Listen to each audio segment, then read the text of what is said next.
moving from place to place. Good morning, good morning, morning, good morning, morning.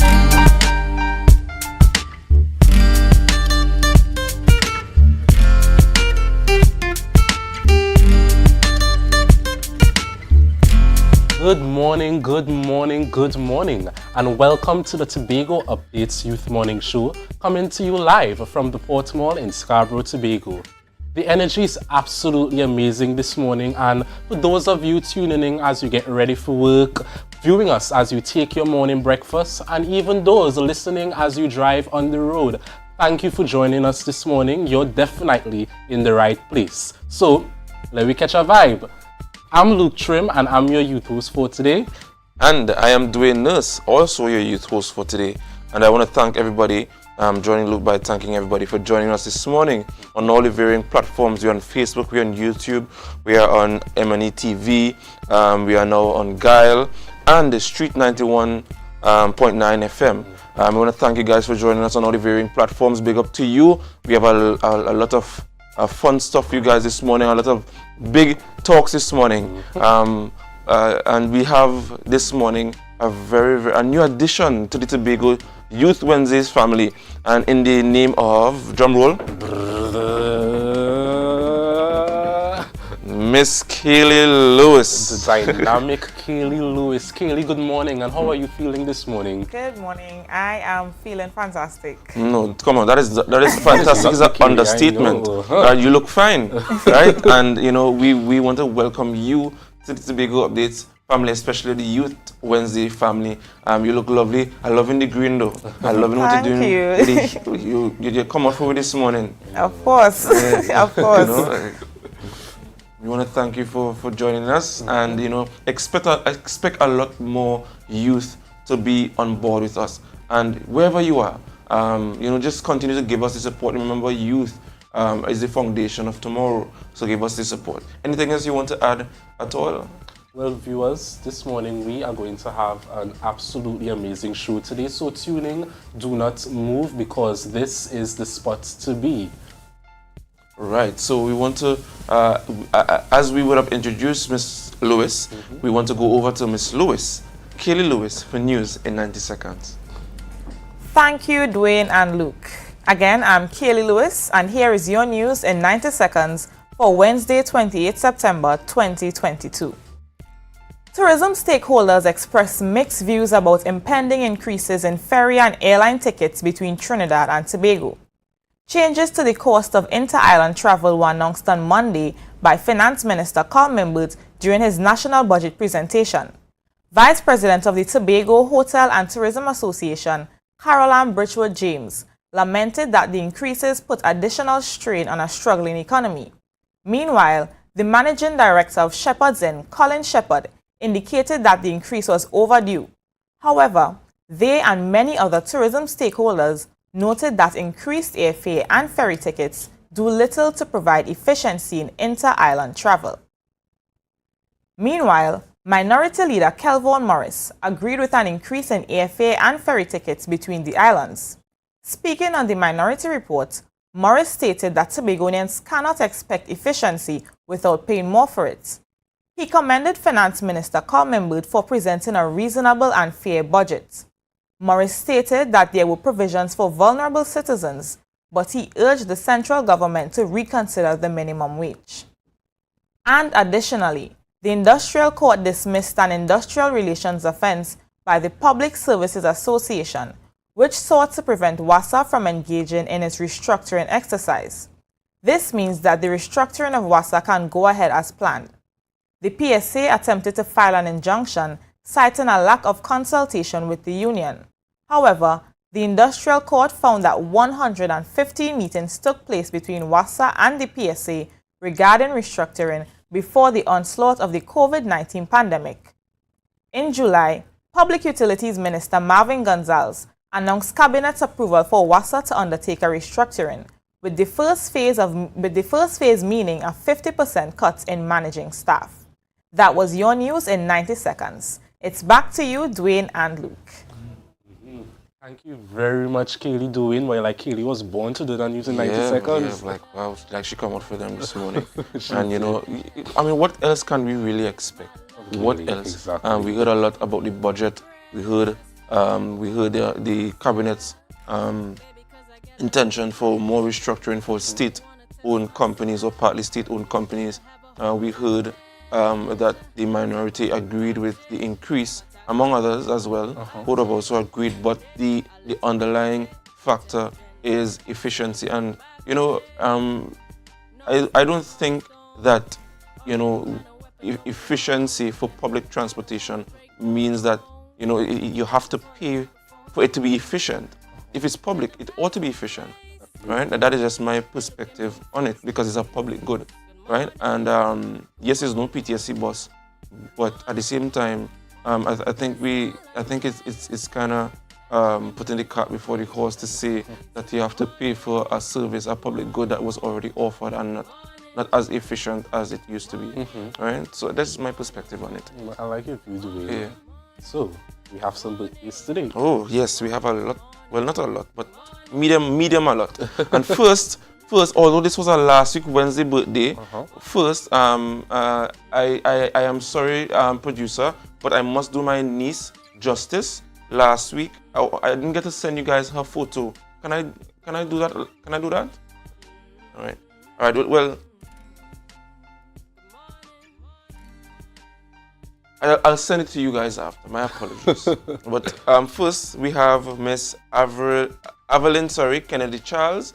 A happy birthday to you from the Tobago Updates family. Happy birthday to you.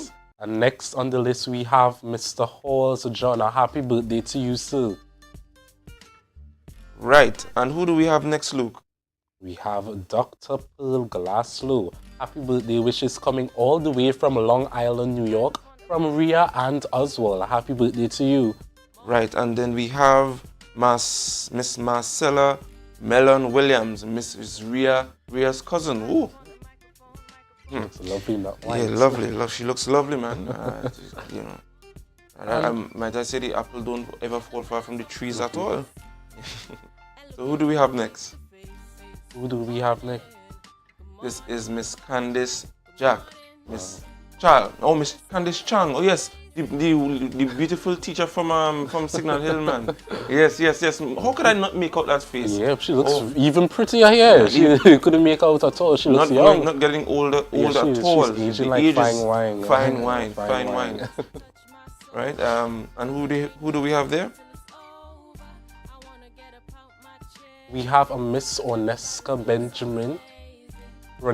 Benjamin, my apologies. Beautiful smile. A happy birthday to you, Miss Benjamin. All right. And this is Mr. Jeremy Chapman. A happy birthday to you, sir. I hope you enjoyed today. I'm loving the colors, though. Loving the colors. Ooh. And last but certainly not least, put some fireworks for this one. Yes, we need some fireworks, confetti, pop out the champagne. Everything. And let's have some bottoms up, right? Yes. Glasses, that is. Glass cups. Right? I see my producer is laughing, but I don't know at what. But we want to wish Miss Zenifa Ali a happy birthday. Yes. Look, I think I need to hand it over to you to also wish her a happy birthday as well, given that she's so special to Tobago Updates. Happy birthday from the Tobago Updates family. You are so special to us, so dear to our hearts, and we just hope that you're gonna have the best of everything, and the highest quality that life has to offer. Enjoy today. And last, certainly not least, my beautiful niece. She celebrated her birthday on last week, the 21st of September. That's the one with the heart glasses. Kaima Charles, a happy birthday to you. Your uncle loves you very much. And you know what she said? Although I didn't get a chance to wish her happy birthday, she said, darling, I'm sorry for missing your birthday and wishing you a happy birthday. She said, it's okay, uncle, it's okay. She's so sweet, right? You know, just to keep the heart beating and so on. But we have a lot for you guys this morning. We do. On the rundown.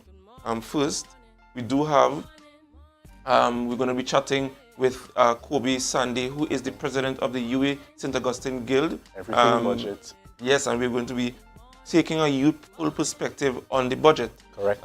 Who do we have next? Next, we will have a modeling agency to talk about the importance of the modeling in Trinidad and Tobago.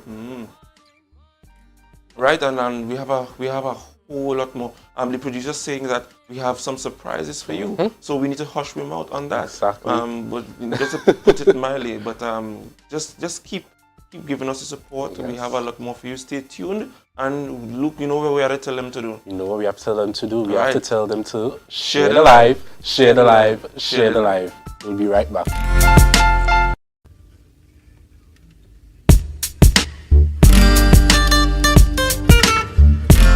I just want the microphone.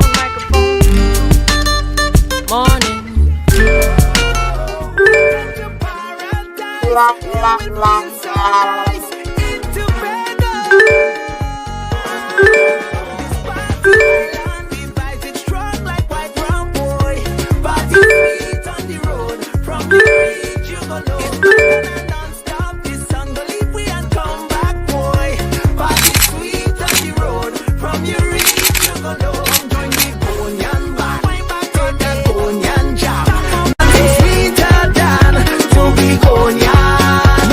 MI4 Security Services Company is the most advanced security service in Tobago. Ask about our cash and transit service. It's safe, risk-free, reliable, and timely. We provide safe banking delivery for all business types and sizes with highly trained staff, 24/7 monitoring, coordinated emergency response, and a well-maintained fleet of armored vehicles. Contact us at 660-7723 or visit our website at www.mi4securitytt.com to sign up today.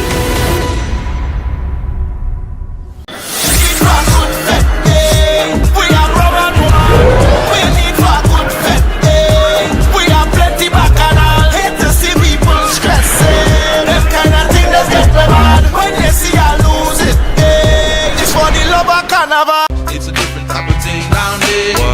And we party till we drop down there. With a lot of pretty girls down there. Down in Tobago.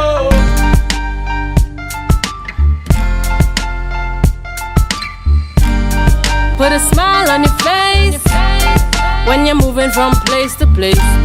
Good morning. Good morning and welcome back to the Tobago Updates Youth Morning Show. The national budget for 2023 was presented 2 days ago, and here to discuss the budget from a youthful perspective, we have Mr. Kobe Sandy, UA St. Augustine Guild President. Good morning to you.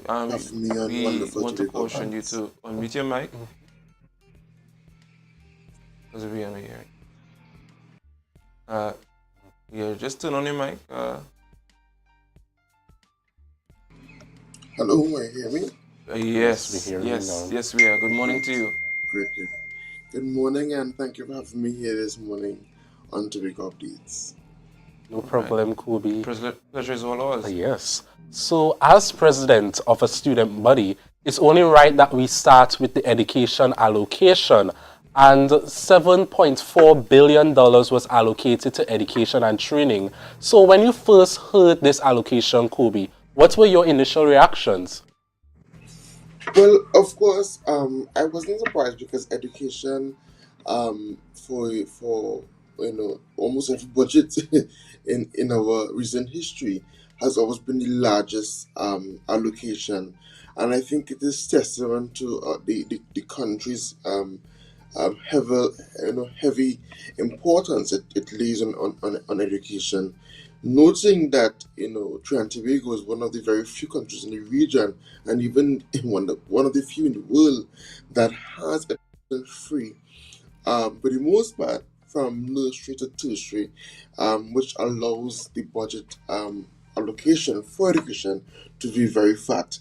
And of course there are usually a lot of other issues that we still battle with, lack of funding in various schools, but education continues to be, heavily invested in by the country. All right, Kobe, thank you very much for that response. And The criteria for GATE has been adjusted, allowing students in good standing that are in programs that are accredited to qualify for GATE.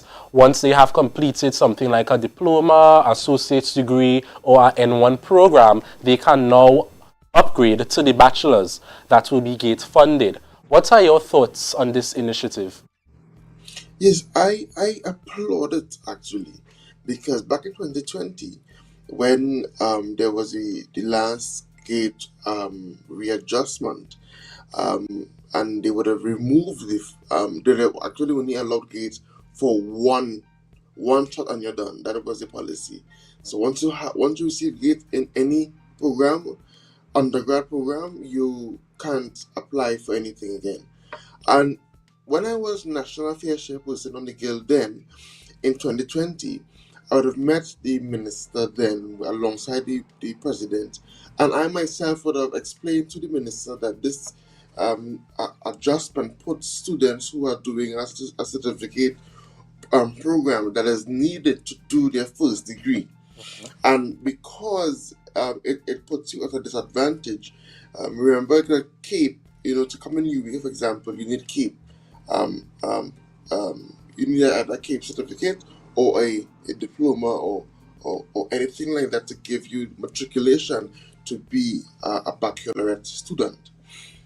But sometimes there is not much CAPE options available, and some degrees really require a professional certificate or diploma to do a bachelor's, which puts again the student body at risk, and is really is not making it accessible and inclusive to include these peculiar situations. And I would have raised that then, and it wasn't taken then, and I'm very happy that the consideration at least was kept in this new budgetary framework to allow students who have used GATE for a certificate to gain entry with GATE again for the first degree program. And I think it's fair, and I think it's very and truly maintaining the fact that we need to make education affordable and accessible.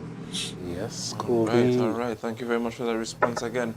But moving also, skipping a bit on education, I noted that the minister would have extended GATE funding to TechVoc as well. What are your thoughts on that and the importance for us as a nation to give credence to vocational studies? I think it's as I said before, it's again making education accessible and affordable, and of course, in this instance, available.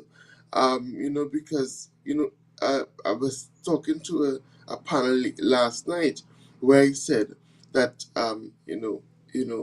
education is not just schooling. Education is really about learning. It's about learning new skills, and of course, not everybody cannot have an go to UE or go to those Institute. standardized places for education. We need persons to go invest and go into those tech work training facilities, so that of course we have a balanced economy and that we have a formalized and group of people who are skilled in many ways to help boost the economy going forward. So I believe, and of course, making these educational opportunities available for the wide cross section of society to invest themselves in. So I applaud, I really and truly laud the initiative of expanding the GATE program to include tech work training among those things. All right. And what, given the increase in the airfare and the seafare, how do you anticipate that will affect students that have to transit or commute, to and from Tobago to access learning in at UWI? And moreover, what as a guild you guys intend to do to help buffer some of those effects, among others, including the increase in the fuel subsidy, which would have a rippling effect on food prices and the cost of living And how do you treat with that? Well, it is indeed, a reality that we are now faced with. And I, as president, and of course, we as a guild of students, have been always recognizing the fact that transportation is key to our members' ability to access education, because we all know we are in person. We all know that everything has now returned back to normal, and it has again been my cry that we do not disband the opportunities that online learning brought. We can have a hybridity in our programs if the campus and the government works together to accredit programs to be, to operate hybrid or online.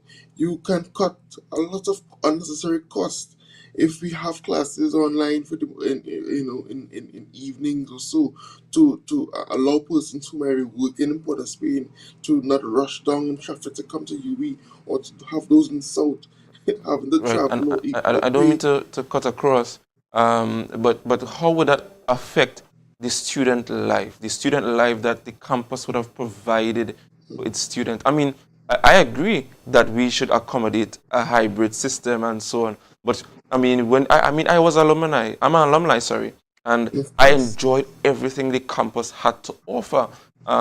Even going down to SAC, walking through the halls, walking from North Gate to South Gate, the whole UA experience, being in the library, Well, and all of these things. How do you balance the suggestion of a hybrid system, and somewhat taken away from the well, whole and I experience the understand. beautiful St. Augustine campus would offer? Yeah, I understand. It is indeed a concern, and I'm saying you could have both. You could have the best of both worlds when you're doing hybrid. For example, why must we have classes between 5 to 9 and finishing 9 nights when we all know it's unsafe, on the streets in around around the area? You could have some of those classes online, and operate the same way as how you did before. Persons come on campus for a variety of things, but you can give and take accordingly. Some programs that could be kept, virtual, while keeping its in-person approach, is also a way forward. But all of this, to your first question, is that it helps when it comes to cutting costs. You want to have the public transport system. We already have a trip from San Fernando to UE. I am writing the PTSC to expand the program to reach San Grande to UE, Diego Martin to UE as well.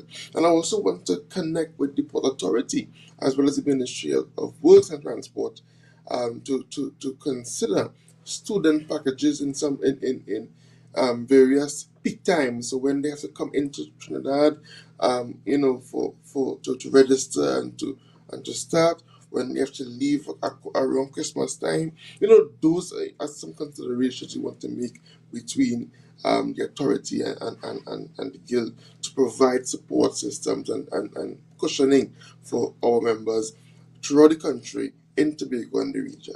All right, Kobe, that was a lovely explanation. So, staying on the wave of packages, I remembered when I did my criminology certificate, and me and my entire classmates, we were like, this certificate is more than just a certificate. It's actually a stepping stone to navigate us to where we want to go in life. Because, for example, many of them who came in saying they want the certificate to get into law school, after doing the certificate, they said, oh, well, maybe I think a career in the police service may be for me. Or even those who wanted to do police, they switched over to law. So, as president, what do you have in mind to really encourage students to, capitalize off of these certificate programs, these N1 programs, or even a diploma program, to make sure that you're not just getting into UE, you start a degree, then you drop out, or you switch?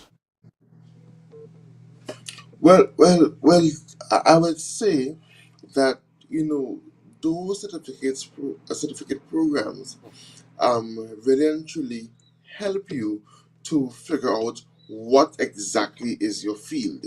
It goes directly into a subject, into a subject course, because whereas CAPE is still quite wide, for the most part, doing a certificate is centralized into a specific school of thought, where you really divulge into, and it helps you to imagine, you know, um, to what extent you wish to go into this field in your higher learning.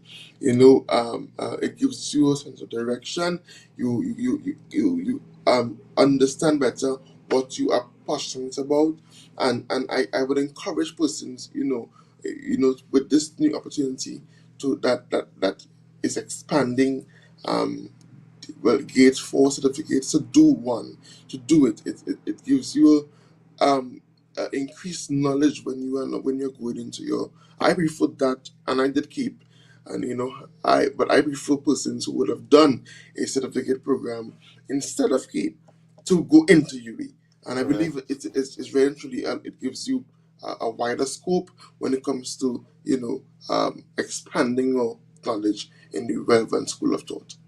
Right, nice, Scooby. And I think a problem with that entire certificate programs is advertisement, because I suffered through 2 years of sixth form only after, like, wait, UB has certificate programs. And when I did it, I said to myself, had I known this program existed, I would not have done sixth form. So I think a lot of youth are unaware of what UB really has to offer. But seeing that you are president, you seem like the person to get things done. I know you're going to push that agenda for people to know that, hey, we have these in provisions for you, so you can come enroll and see what is really your path in life. So, Kobe, you're doing a great job. All right. Thank you very much, sir. I think it would be remiss of us, and I say us meaning the youth ambassadors for Tobago Updates, to not ask what is your perspective on the 4.3% allocation given to Tobago. Do you think it's adequate, given the economic times, given its history? What do you see on that? Well, I would say, Mr. Nisi puts me in a position, yes. No, I would say that a budget is quite a number. So on my hat, my public sector management with law degree hat here, not the guild. Right. In that, when one is doing strategic plapping, mapping of the the country or an organization, and when one is doing the budget allocation, everybody will want something. Everybody will want the best, also the best, and rightly so, and as they should, as young people to see. But of course, the fact is that every person that is requesting something to help in their own space wouldn't get everything they would have wished for. Certainly in our own family lives, in our own personal lives, we want many things and we think we need it, but sometimes the reality is that we can't get everything.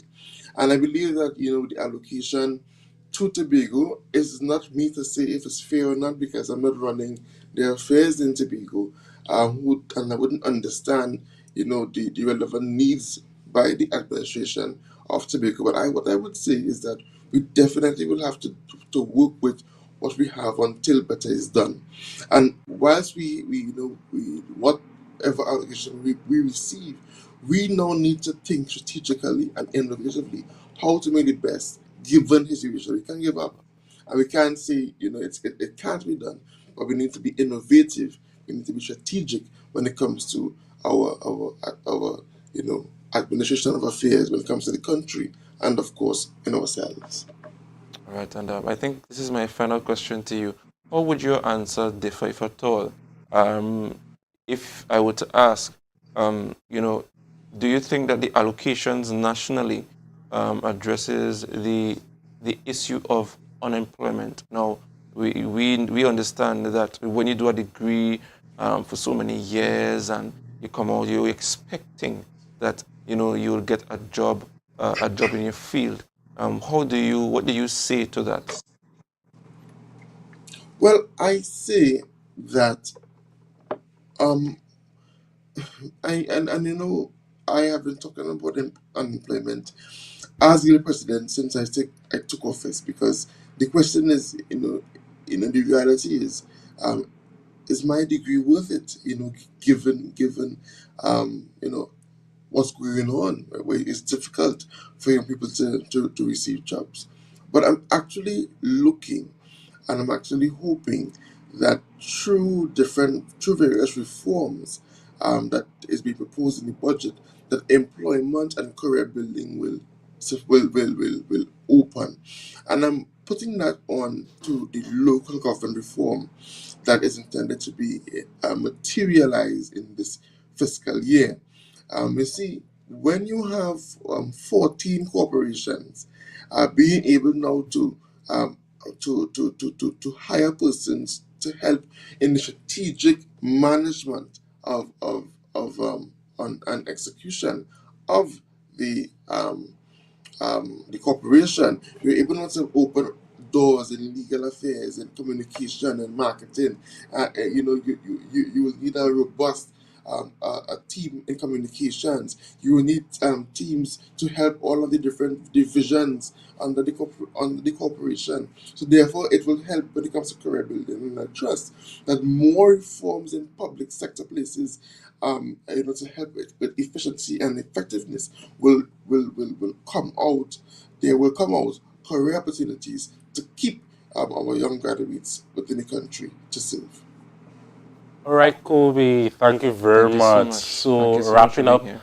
I just want to say thank you for joining us today. We really enjoyed this interview. The knowledge we received, the details we received, it was really amazing. So, thank you very much, Kobe, from the Tobago Updates team, and I hope you enjoy the rest of your day. Well, thank you very much for having me.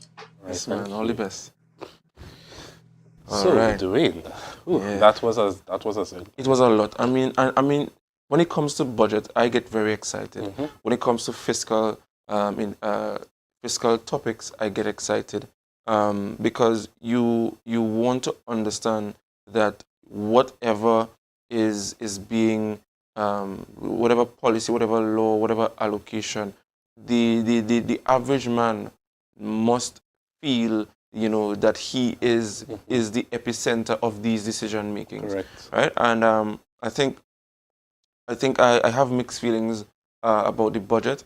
I know that some of the hard and fast decisions that needed to be made, like the reduction in the fuel subsidy, the increase in the airfare, I think they are much needed. Also, I think that the government may take more pride in privatizing some of our state-owned companies, which is all well and good. But there's always a middle ground where that the timing. So guys, that was it for the budget, the youthful perspective this morning. We want to thank Mr. Sandy for being here, and we have a lot more for you. And we want to ask you to share the live, share the live, share the live. and be right back. I wanna get up out my chair, 'cause everybody's getting so lazy. Don't want nobody touch my hair, 'cause a lot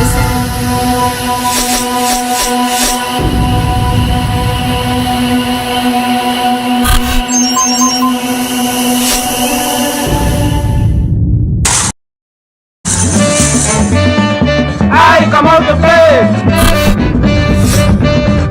I come out to play. I come out to play.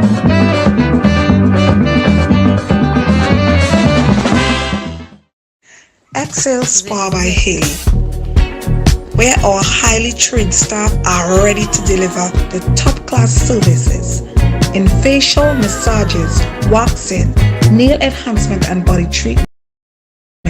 We are ideally located at Coco Avenue, Switzerland, Tobago. You can find us on Instagram, Facebook, TripAdvisor, or you you can call us on 730-0149. Ex-sales powered by Haley. Relax, renew, and rejuvenate. Tobago Glass Supplies has been a leading name for over 37 years in the glass and aluminum market in Tobago. We provide an extensive range of high-quality, innovative aluminum and glass products for commercial and residential use. Competitive prices with superior and professional services by committed employees who are guided by rigid quality standards.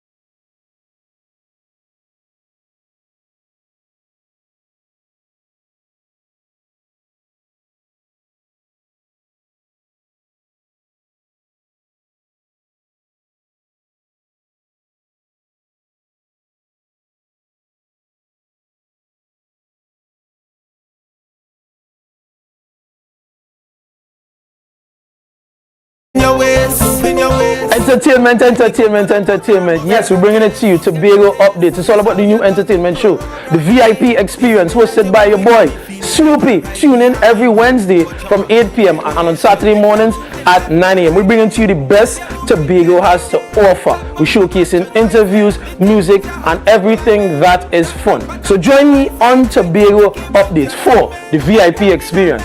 Yeah, man. Like about to overload. Watch them sexy Bago woman. Beauty from head to toes in the sun. You still don't need no lotion.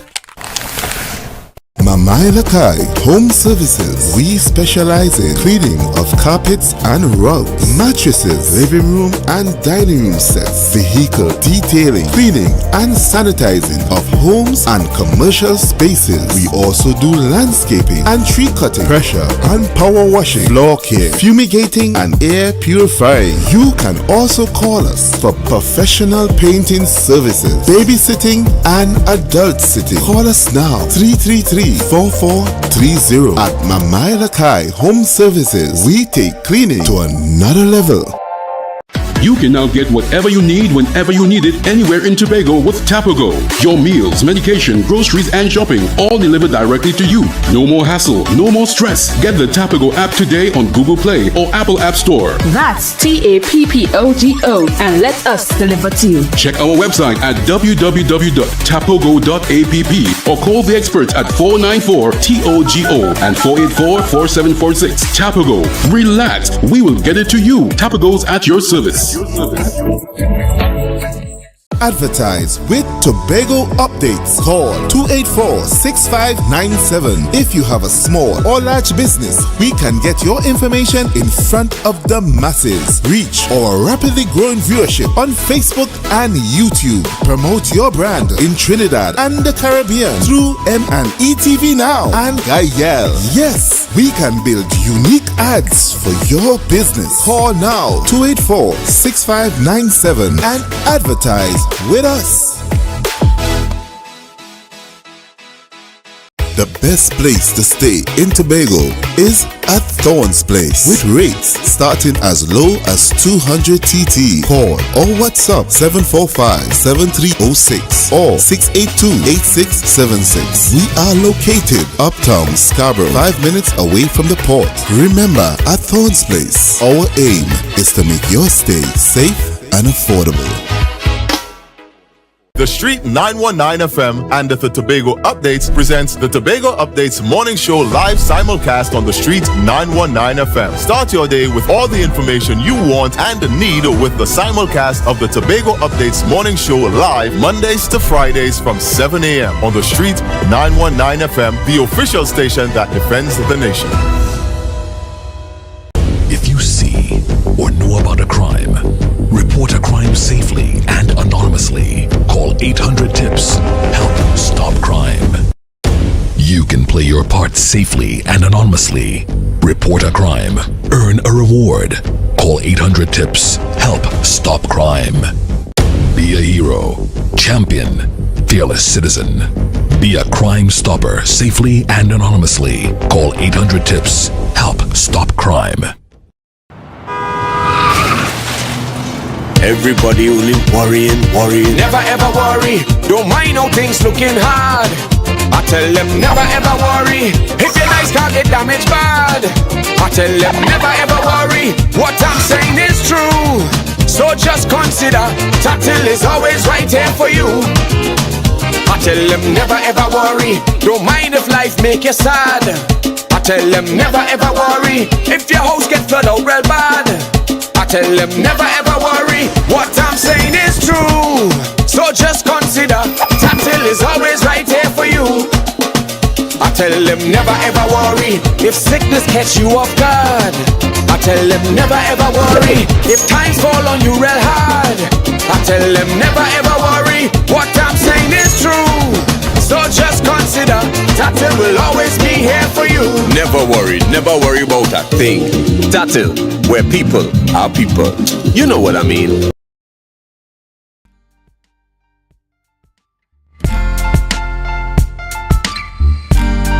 Put a smile on your face when you're moving from place to place. Good morning, good morning, morning, good morning, morning. Good morning, viewers, and welcome back to the Youth Morning Show. With Tobago Carnival fast approaching, models are essential for band leaders to bring their costumes to life.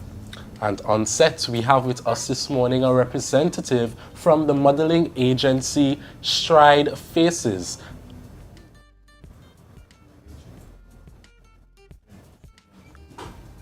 So viewers, Kaylee, have you ever been to a band lunch while we wait for the representatives to come? I have not.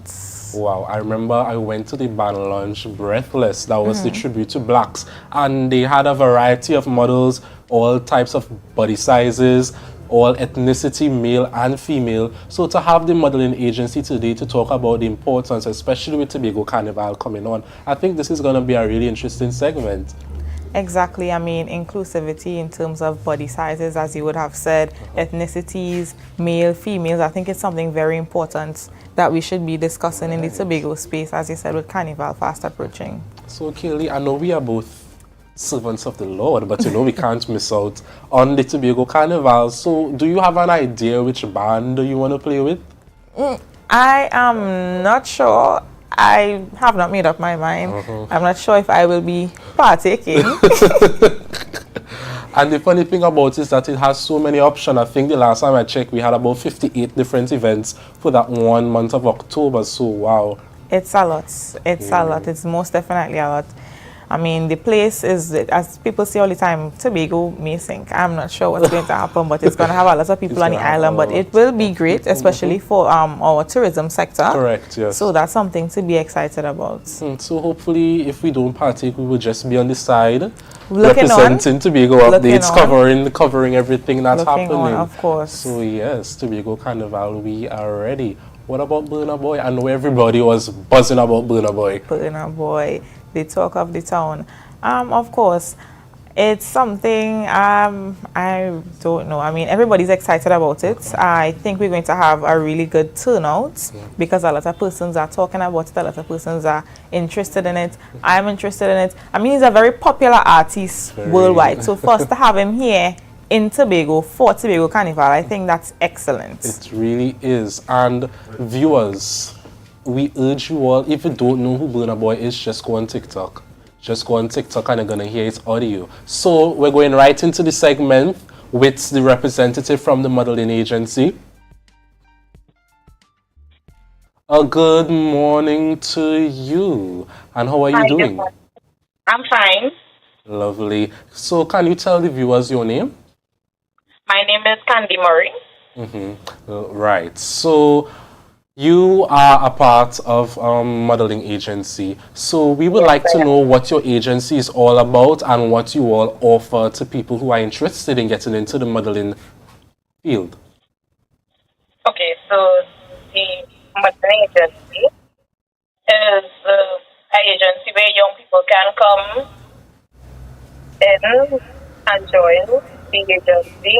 We have a program presently called Strike Faces of Fashion, where models from 14 years up to whatever age can come and learn about modeling, learn about their hair type, their skin type, learn how to walk the runway, learn how to do photo shoots, meet people in the industry. We also have where you can get counseling and stuff like that. All right, thank you. Okay, great. Thank you. So, you spoke about teaching persons about their hair type, their body type, and networking opportunities. Can someone access these benefits without having the end goal of becoming a model? So, what if you have someone? They can. Okay, great. Wonderful. So, what we do... Go ahead. Oh, sorry. So, the program that we have and we are trying to bring to Tobago is a 3-month program, where first month they learn, as I said, about their body type, their hair type, their skin type. The second month is for runway photo shoots, runway walk photo shoots. They learn to do the stands. And the third month is where they network, where they will go into the advertising companies. They do something what we call a models interview, and there is where designers will interview them on advertising agencies, and sometimes they get picked. We have younger ones, they learn to build confidence, learn to be able to talk to one another, talk to other people and stuff like that. Thank you. So Tobago Carnival is nearing, and every band launch you will see the importance and the need for models. So for people who want to get into the agency, what are some ways they can contact you? I heard you said earlier that you want to come to Tobago. So is it that you all are based in Trinidad? Yes, we are based in Trinidad. All right. So the 3-month program, would it be offered in Tobago, or would the Tobagonians have to try to commute to Trinidad to enjoy that 3-month program? This will be the first one that we are hosting in Tobago, and we are coming to Tobago to do it. So the registration process ends on the 30th of September. They can go onto the Facebook and Instagram page at Trinidad and Tobago Modeling Association, and there they will see the link for registration. They'll get information about the Modeling Association. They'll get information about the program. They will be able to see pictures of work that was done with other models and stuff like that. All right, thank you very much, Miss Murray. So can you just give our viewers and listeners contact numbers? Either you have Facebook pages, Instagram pages. How can interested persons reach out to this modeling agency? So if they need to get any information, I am the programs coordinator. You can contact me at 686-4967 to get any information that is needed about Strive Faces of Fashion program. Thank you very much, Miss Murray. And so clearly you enjoyed that? Yes, I most definitely did. It was a wonderful interview. Very informative. So will we see you at the 3 months event? Hopefully. I'm thinking about it. It sounds very interesting. I think I'll definitely try to be a part of it. All right, I was one of the models for 2020. I am the top commercial model. So in the program, once they do good and you make sure you attend class and we score you on how your interview went and stuff, we have the top commercial model, the top fashion model, the most improved, and these people go on to meet stakeholders in British countries. We have a program called International Exposure Program, so it helps a lot of the models, and we know Tobago have a lot of persons who would do well in the modeling industry. All right, Ms. Murray, so I'd like to thank you for joining us today on Tobago Updates, and I hope you enjoyed the rest of the day. Now, Kaylee, we have a surprise. I don't know if I should talk about it. So we have a little surprise, a segment that we filmed not too long ago. I wonder if I should go ahead. I wonder.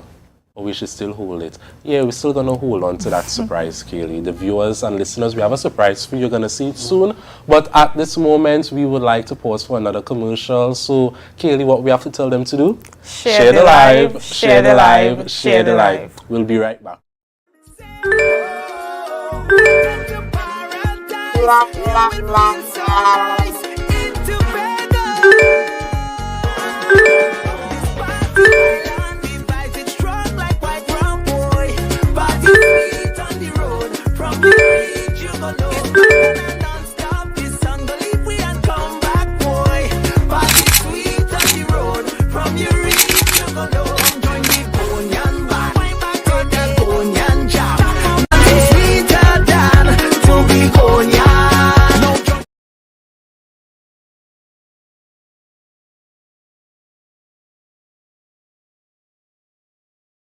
MI4 Security Services Company is the most advanced security service in Tobago. Ask about our cash and transit service. It's safe, risk-free, reliable, and timely.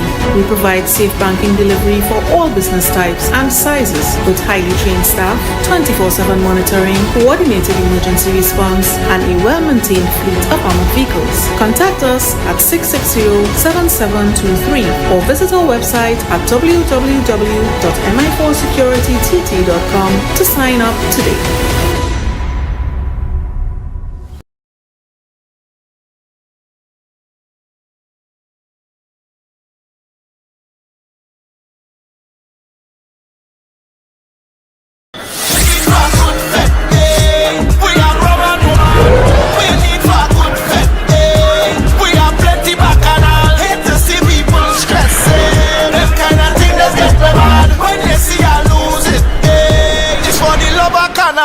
It's a different type of thing down there. And we party till we drop down there. With a lot of pretty girls down there. Down in Tobago.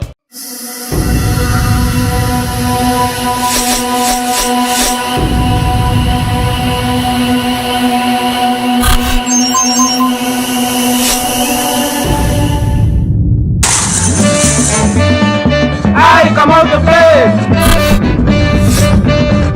I come out to play. I come out to play.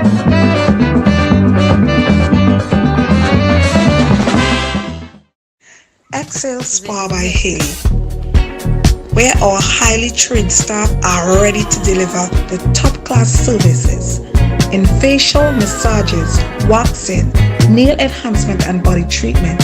We are ideally located at Coco Avenue, Susalands, Tobago. You can find us on Instagram, Facebook, TripAdvisor, or you can call us on 730-0149. Excel Spa by Haley. Relax, renew, and rejuvenate. Tobago Glass Supplies has been a leading name for over 37 years in the glass and aluminum market in Tobago. We provide an extensive range of high-quality, innovative aluminum and glass products for commercial and residential use. Competitive prices with superior and professional services by committed employees who are guided by rigid quality standards. Tobago Glass Supplies specializes in the manufacture and installation of glass and aluminum products that are essential to today's homeowners and the business environment. We are engaged in marketing, sales, and installation of a variety of products. These ranges from windows and doors to necessities such as mirrors for homes and vehicles, designed and manufactured in-house or imported.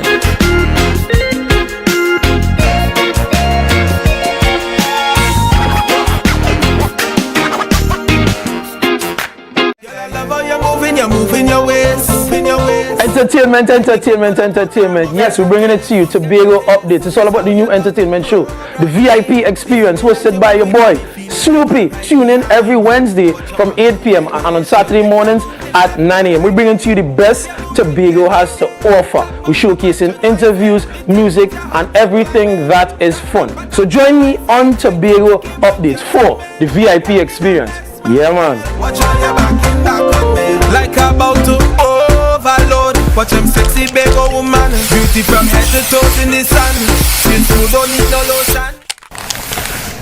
Mamai Lakai Home Services. We specialize in cleaning of carpets and rugs, mattresses, living room and dining room sets, vehicle detailing, cleaning and sanitizing of homes and commercial spaces. We also do landscaping and tree cutting, pressure and power washing, floor care, fumigating and air purifying. You can also call us for professional painting services, babysitting and adult sitting. Call us now 333-4430 at Mamai Lakai Home Services. We take cleaning to another level.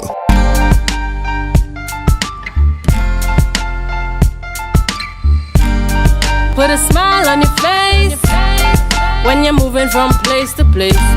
Good morning, good morning, morning, good morning, morning. Right, good. Welcome back, guys. To the Youth Wednesday show on the Tobago Updates morning show. We had a well-rounded discussion here this morning. Yes, we did. We sure did. We talked about the youthful perspective of about the budget, and we spoke to the offerings from the company that is offering services to train young models in Tobago. And we also spoke about Burna Boy, although Dwayne didn't know much about Burna Boy. But that's the big question. Would you be there? I don't know. I mean, a lot of persons have been asking me, Dwayne, you're going. I'm not sure. I mean, I don't think it's my cup of tea. But I love Afrobeats. Yes, Afrobeats, and I know that he's doing well in this space. And I think, he topped charts about 5 times in 2 weeks. Just keep topping. And if you go on TikTok right now, every audio is probably his song that is streaming. So he is doing well. So I know that when he comes, say it's gonna be an amazing show. Yeah, and I know them girls gonna love him too. Yeah, they are. They are ready. They are lined up. They are ready to give their last to Burna. They are ready. Be careful what you say on Tobago Updates. This is not the view of the Tobago Updates. This is just the views of the youths. This is the view of Mr. Tripp. So yes, Burna Boy is coming. Everybody, last time I checked, tickets keep selling out. So I know that everybody's excited. The youths are excited. The girls are excited. People just want to enjoy his music. Are excited. Yeah. So I hope you all are buying your tickets to be there. Because if you miss it, I don't know what to tell you after that. But I mean, if not for anything else, I will support blackness.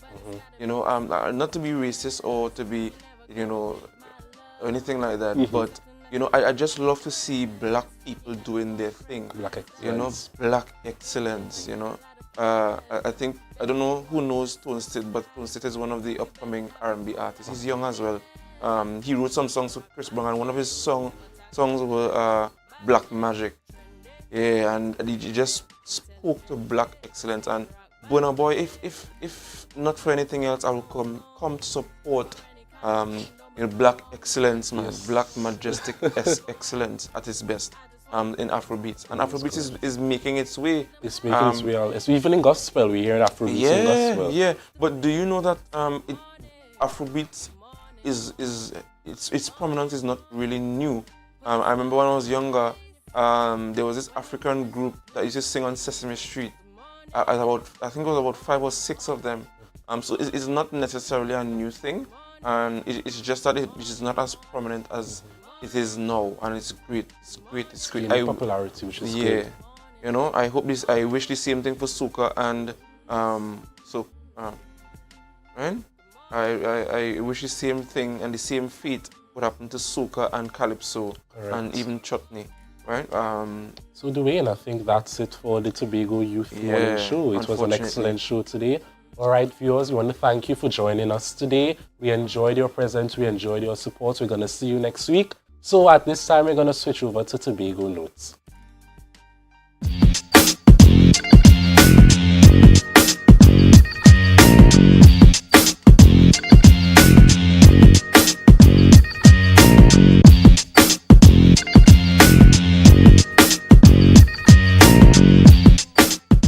Original documents of the schedule of events in 1962.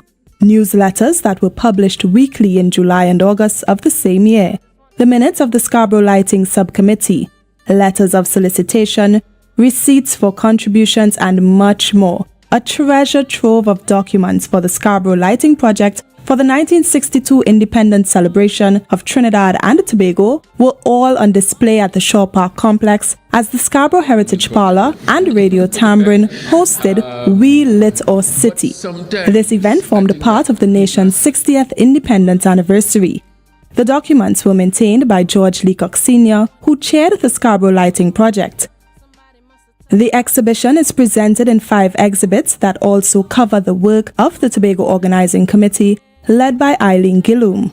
When I started and I realized how challenging it would be to complete, to sort, to collate, and to decide which part of this treasure trove of documents that we have was going to be displayed, I decided that I needed help. And you don't make it through this world without a certain number of co-conspirators. According to the September 18, 1962 minutes of the Commercial Community Lighting Subcommittee, 3,000 feet of overhead street lights for decoration purposes were also solicited.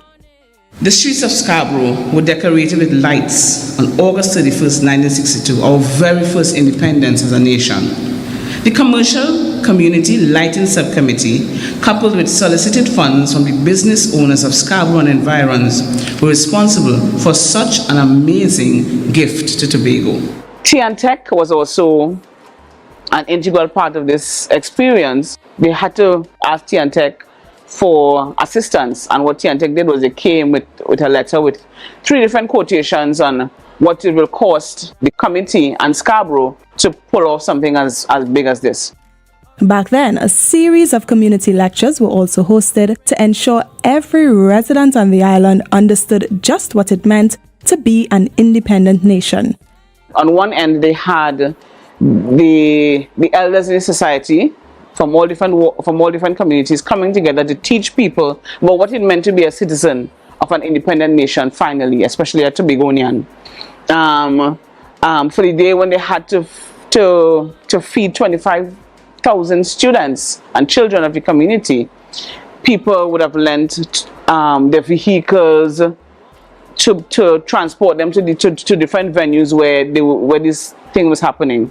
The launch was sponsored by the Trinidad and Tobago Electricity Commission, TNTEC, and the exhibition was supported by First Citizens.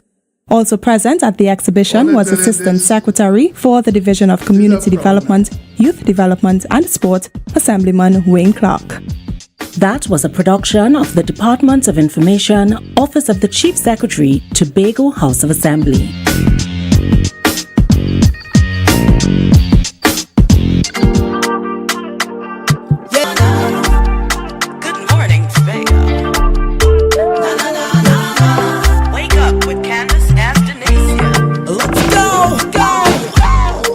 A brand new morning, rise up to a brand new dawning. As the passion start to rise, the energy fill the skies. I say thanks a favor to wake up and hear me neighbor. 60,000 people strong, and the vibes is never wrong. We are beauty, we are power, we are people in the sun. We are beaches, we are rivers, we are melanated ones. Special and there is no denying Tobago is number one. I am you and you are me. Together we're stronger. Good morning Tobago. Good morning Tobago. Good morning Tobago. Tobago on Tobago Updates, your source for current affairs in Tobago, Trinidad and the region. With the perfect conversations to complement your morning routine, I am Candace Jackson, and let's get started with the news in 90 seconds. Tourism stakeholders expressed mixed views about the impending increases in ferry and airline tickets between Trinidad and Tobago. Changes to the cost of the inter-island travel were announced on Monday by Finance Minister Com Imbert during his national budget presentation. Vice President of the Tobago Hotel and Tourism Association, Caroline Birchwood James, lamented that the increases put additional strain on a struggling economy. Meanwhile, the managing director of Shepherd's Inn, Colin Shepherd, indicated that the increase was overdue. However, they and many other tourism stakeholders noted that increased airfare and ferry tickets do little to provide efficiency on the inter-island travel. Meanwhile, Minority Leader Kelvin Morris agreed that an increase in airfare and ferry tickets between the islands. Speaking on the Minority Report last night, Morris stated that Tobagonians cannot expect efficiency without paying more for it. He commended Finance Minister Com Imbert for presenting a reasonable and fair budget. Morris stated that there were provisions for vulnerable citizens, but he urged the central government to reconsider the minimum wage. And nationally, the Industrial Court dismissed an industrial relations offense by the Public Services Association, which sought to prevent WASA from engaging in its restructuring exercise. This means that the restructuring of WASA can go ahead as planned. The PSA attempted to file an injunction citing a lack of consultation with the union. However, the Industrial Court found that 115 meetings took place between WASA and the PSA regarding restructuring before the onslaught of the COVID-19 pandemic. In July, Public Utilities Minister Marvin Gonzalez announced Cabinet's approval for WASA to undertake a restructuring, with the first phase meaning a 50% cut of its managing staff. And that was the news in 90 seconds. And coming off from the budget on Monday, and of course with yesterday being World Tourism Day, we are going to be continuing our discussions focused on tourism. Of course, we know that tourism is a major part of our industry in Tobago. In fact, it is essentially the driver of business and so on in Tobago. So it is it's really, really important that we take the time to see what's going on with our industry, especially after the COVID-19 pandemic. How are we taking this forward? And just to speak to us a little bit about that and to give us some perspective from the government standpoint, of course, the THA standpoint, we have none other than the Secretary of Tourism, Culture, Antiquities and Transportation, and that's Ms. Tashia Boris. Good morning and welcome to you. Good morning, Candice, and good morning to you. Good morning to the family. Good morning to Tobago and Trinidad family. Region and the rest. Great. So I'm going to get the discussion started off on the budget. Yeah. So we had the budget on Monday, and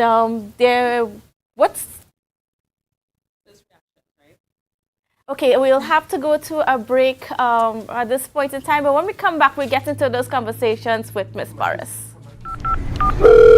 Hello, Crime Stoppers? This is Crime Stoppers. Please share only your crime information. I want to report a crime, but I need to make sure it will not be traced back to me. Caller, I assure you, there's no record of this call other than the information you give us and the tip number I assign you for you to call back and check on your reward. This system has worked in 26 countries for more than 40 years. Help stop crime. Call Crime Stoppers at 800-TIPS today. Calls are safe and 100% anonymous. Coconut's Cafe, the buffet restaurant that specializes in all your tasty local dishes. For breakfast and for lunch. Breakfast includes coconut bake and sada roti, served with chokers, bull joil, and sausages in tomato sauce. Not forgetting beef and cheese pies, shepherd's pie, macaroni pie, and rice in various styles. Meat served in a variety of flavors, garden salads, and pasta salads. All this accompanied by fruit juices, coconut water, your choice of a great combination to appease your taste buds. So call us today to order, as we are here to accommodate your busy schedules or if you are having a cooking day off.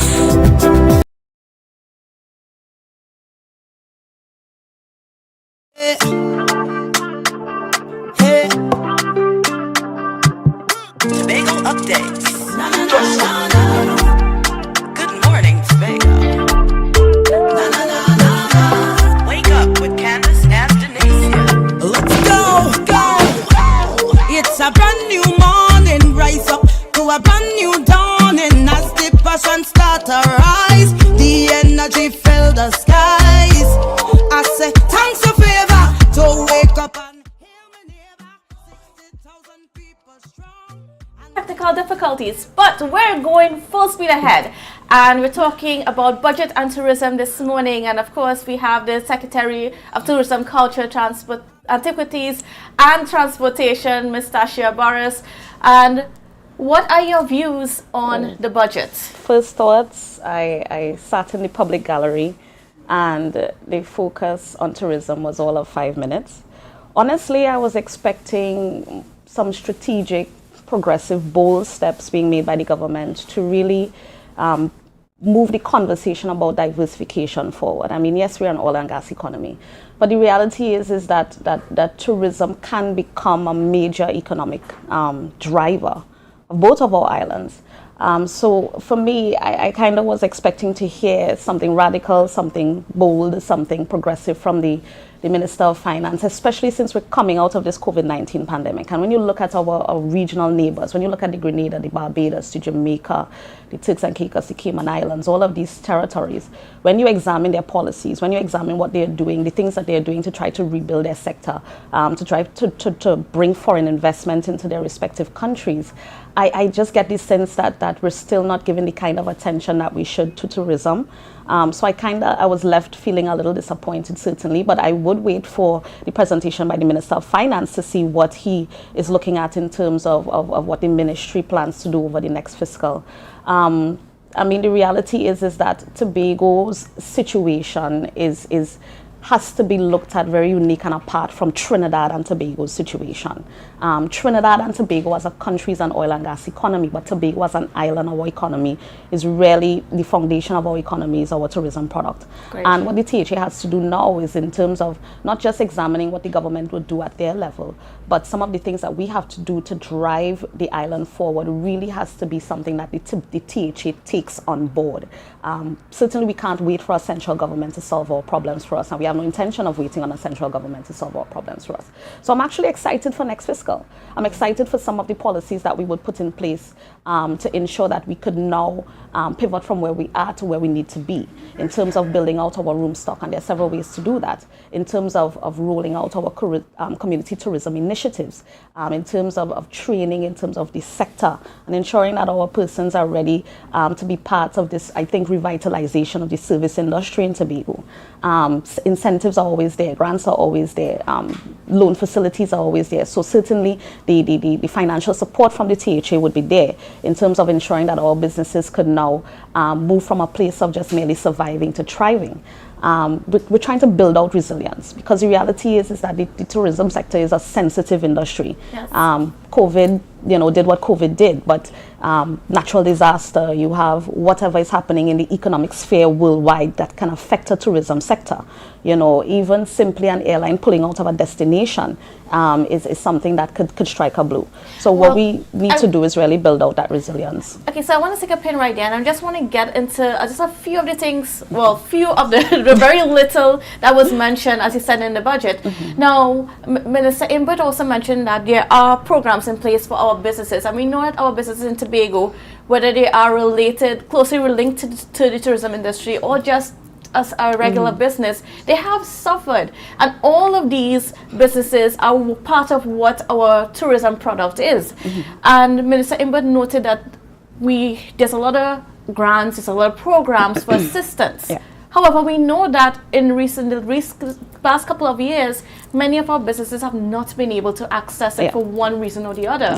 So then what does this mean? A large part of that, and I think, I don't want to say that the minister is misinformed, but I think that his position is one that doesn't take into account that somebody who's applying for a grant at the level of central government has to go through a ministry. And when you have that paperwork having to pass through somebody in Trinidad who has they have no experience with a Tobago situation, a lot of times it's bureaucracy that prevents a businessman from basically being able to access what is available. Now, yes, everything is available to all citizens of Trinidad and Tobago, but have you put systems in place to ensure that Tobago applicants do not wait the kind of time that they have to wait as their Trinidad counterparts? I haven't heard anything about that, and I have received those types of complaints. I have received complaints from persons, for example, who are looking to access tax incentives under the Tourism Development Act, and they literally are saying that they've been waiting for years to get some things that really should be easily afforded to them, because there's not much argument to be made that what they're trying to do will build out the sector. So that, for me, something has to be done in terms of ensuring that the applicants that come from Tobago are dealt with in a particular way, and they're dealt with in a timely fashion, so that more persons could now have faith that the system works, have faith that when they apply that they can get through, or that if they don't get through, that somebody would be able to walk them through through the process and ask and tell them what they're missing, what they have to go back and get, etc., to ensure that as many persons are able to access what is there. Now, the minister also boasted about that $50 million grant facility, loan facility that was offered to hoteliers here in Tobago over the pandemic. Now, how much of that has been accessed by hoteliers? And then I also know from the previous administration, former Chief Secretary Ansel Dennis stated that, you know, the leftovers from that loan facility would be used for something else. Right. What's the actual state of that right now? So the situation is that when we came into office, we had 124 applicants, and those were for the second tranche, because they had been given a first tranche. They had to utilize that first tranche. They had to go through a process of audit to ensure that the money that they accessed was used for the purpose for which it was intended, and then these persons were able to now access their second tranche. So those second tranches were paid between January and August of this year, and now we have another round of applications that we're going through in terms of processing. So that grant facility is still available to persons in that sector. All they have to do is just go into the tourism agency. They will be walked through the process to ensure that they are compliant with all of the things that are necessary, and they will be told exactly what they need to do to be able to access the grant. So that is there, that is up, and that's running.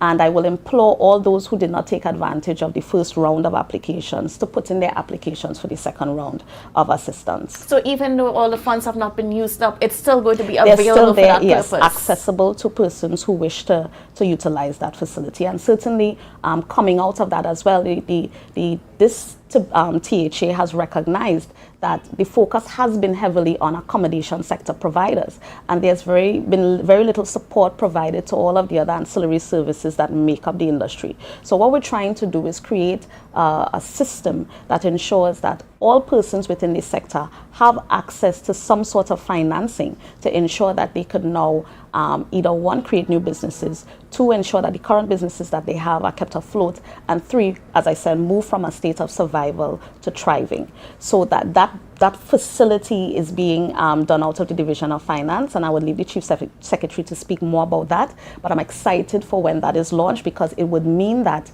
some of the perennial issues that tourism sector providers have been complaining about, for example, they have indicated that banks have been reluctant to lend. Yes. They have, because of the volatility within the industry. They have indicated that some of them who have accessed facilities through banks are finding it difficult, to maintain their payments and that kind of thing. So what the Tobago House of Assembly is attempting to do at this point is to step in and to provide a buffer between these businesses and the banks to ensure that we can be that safety net for them. Because at the end of the day, regardless of what happens, we have a duty of care to our citizens in Tobago. We have a duty of care to each person who has decided to stay. Because the reality is that after COVID-19 was just one of a long list of things that was negatively affecting our tourism sector. And persons could have just said, you know what, I'm done with this tourism thing, Tobago will sink or float on its own. But it didn't, and I must commend those who have stayed the course. I must commend those who have decided to stick it out and recognize that Tobago truly is a gem. It's a gem of a destination. And I think with the right type of leadership, I think with the right type of policies, I think with the right type of investment, that we would move from just a struggling island to one that is among the best in the Caribbean. Because to be honest with you, we are really among the best in the Caribbean. Yes. And it's just for us to put things in place to ensure that the rest of the world could see that. Okay, and I also want to stop a little bit and talk about the Marriott Hotel, Right. because the minister focused on that and said that the Marriott Hotel is coming to Tobago. Yeah. And I know that you guys would have had some conversations early up in this year with the team that's responsible for constructing the hotel. What can you tell us about that, the recent developments in that project? Well, so far, after that conversation that we had, I have not had any interaction with the principals who are developing that project. I'm not certain if the chief has had some meetings. But the last thing that was left off from those conversations were to ensure that certain on the Marriott site there, we have found some remains of an old fort. And the THA has indicated that they will move in, they will do the archaeological surveys and bring in the experts to ensure that piece of history is preserved. And one of the things that we have asked the developers to do is to include that in their designs. At the end of the day, they still have to bring back those designs to us for us to see and see how what the impact is going to be. So until such time as they do that, we're waiting on them. But certainly, I mean, from the standpoint of hotel development, Tobago really kind of is behind in terms of the rest of the region with respect to certain types of hotel developments.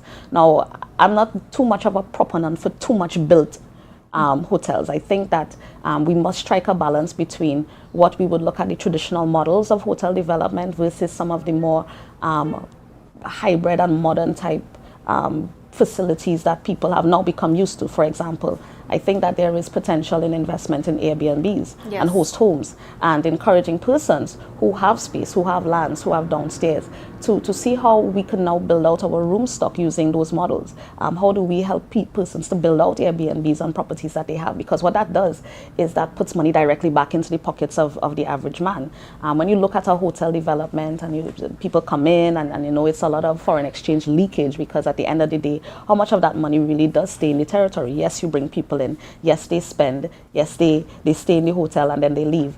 But I think for the Tobago context, we have to look at other mechanisms to answer the question about quality room stock. So, I mean, of course, we are happy for development. The development has to be measured. Development has to be within environmental standards. Certainly, the communities that these developments go into must benefit by way of labor being provided, by way of goods and services being provided.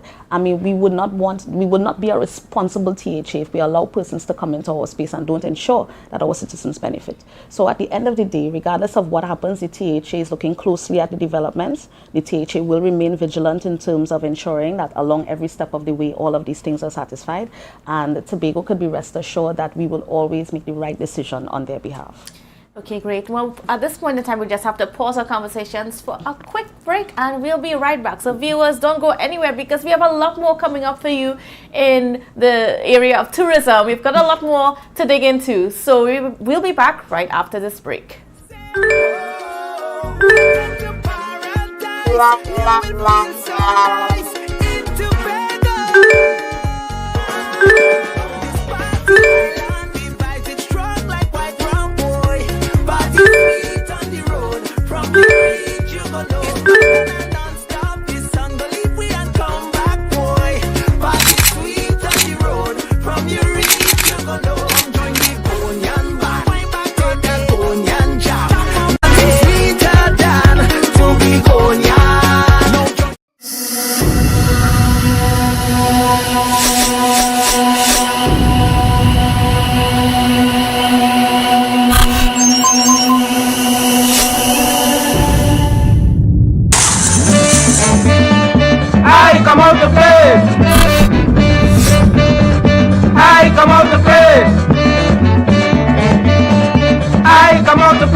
MI4 Security Services Company is the most advanced security service in Tobago. Ask about our cash and transit service. It's safe, risk-free, reliable, and timely.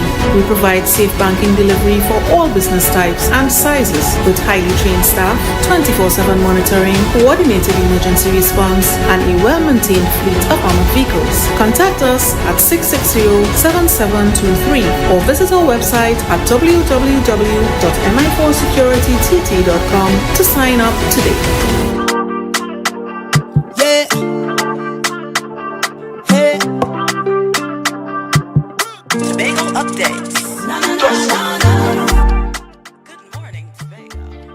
Okay, welcome back to Good Morning Tobago. And yes, folks, we are continuing our conversations with the Secretary of Tourism, Culture, Antiquities and Transportation, and that's the lovely Miss Tasha Burris. And we are moving on with the conversations, and we're moving into people getting here, because before we went into the break, we were talking about the accommodation sector and just some of the things that are in place and what's been going on.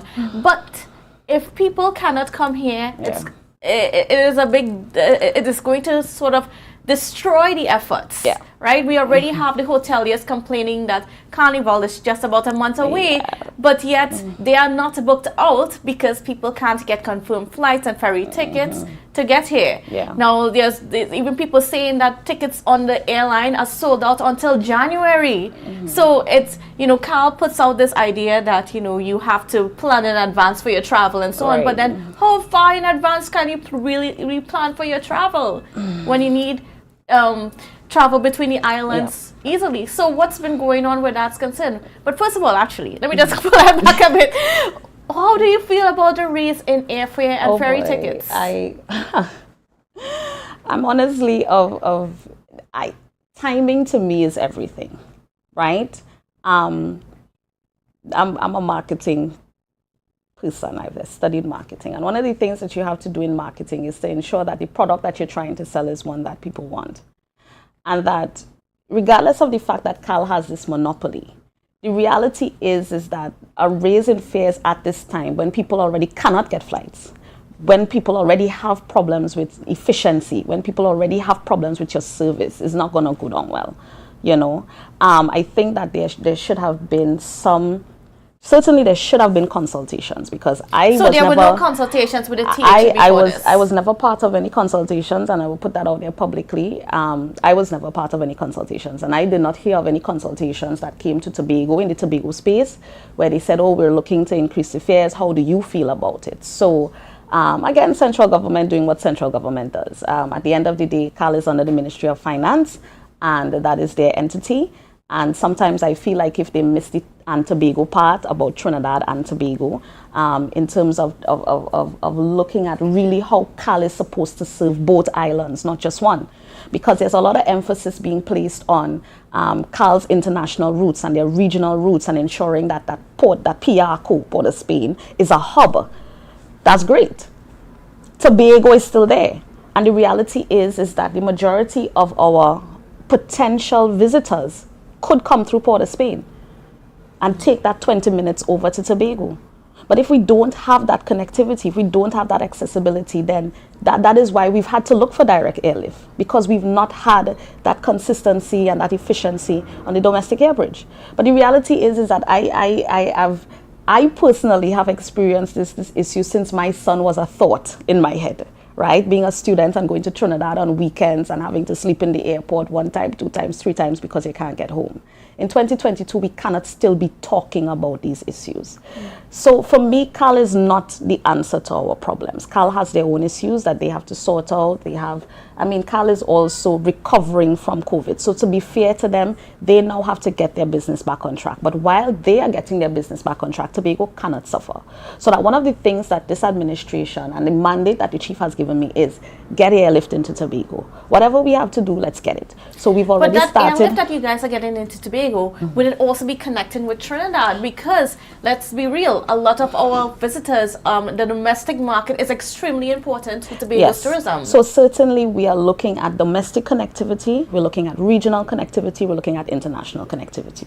So that we've already had conversations with civil aviation, we've already had conversations with the Pilots Association, we have had conversations with Cal, and we are still having conversations with Cal. In fact, Monday I'll be having a conversation with Cal, because the reality is that we want to support Cal. We are not Cal's enemies. The THA sees Cal as a national airline, and we hope that maybe with this new dispensation that they would look at Tobago as a partner rather than a burden that they have to bear.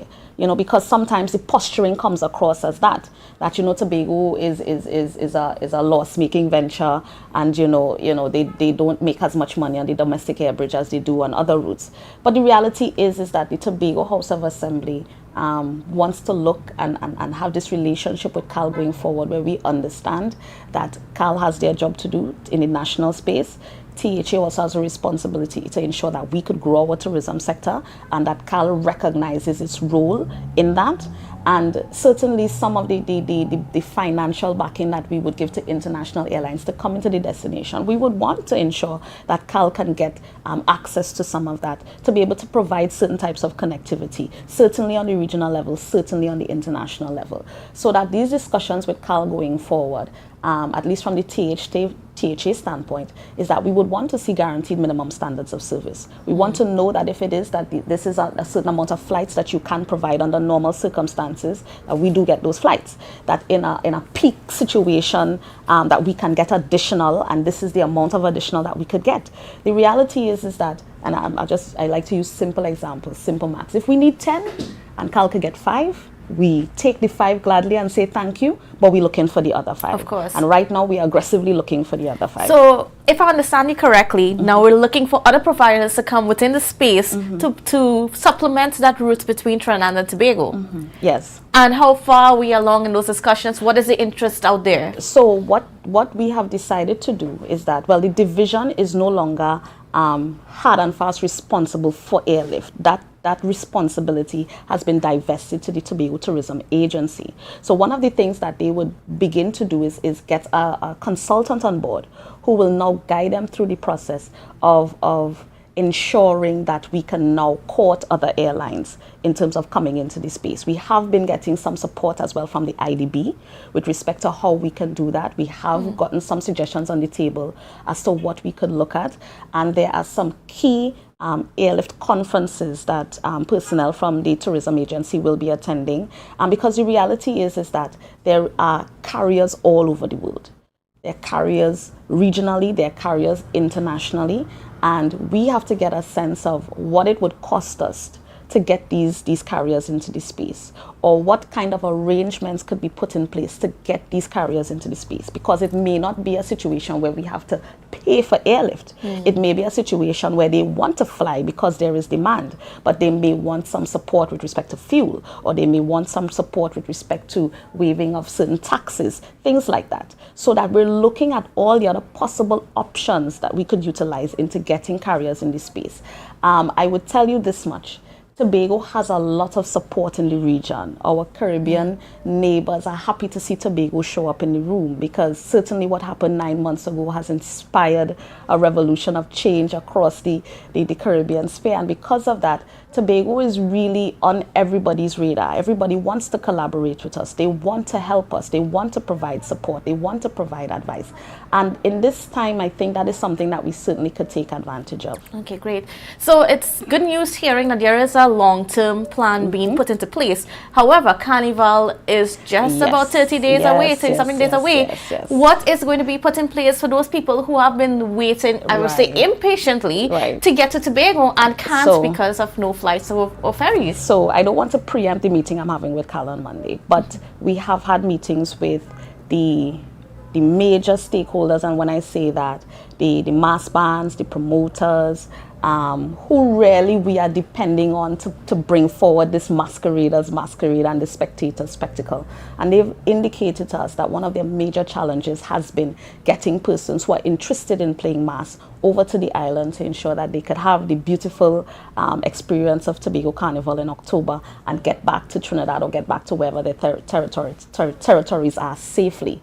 So we have asked them to submit some numbers for us. We have asked them to let us know how many persons are interested in coming over, because we want to ensure that whatever we put on the table to Cal, we have some hard figures. We want to be able to say we need 3,000 additional seats, we need 5,000 additional seats, and then to see where we can get those additional seats. Because the reality is that based on our last discussion, they have put on additional flights which have certainly now been sold out. And because of that, persons who want to play mass were not able to access tickets in a timely fashion. We are now trying to ensure that persons who want to come over and play mass can get first preference for whatever seats we are putting on.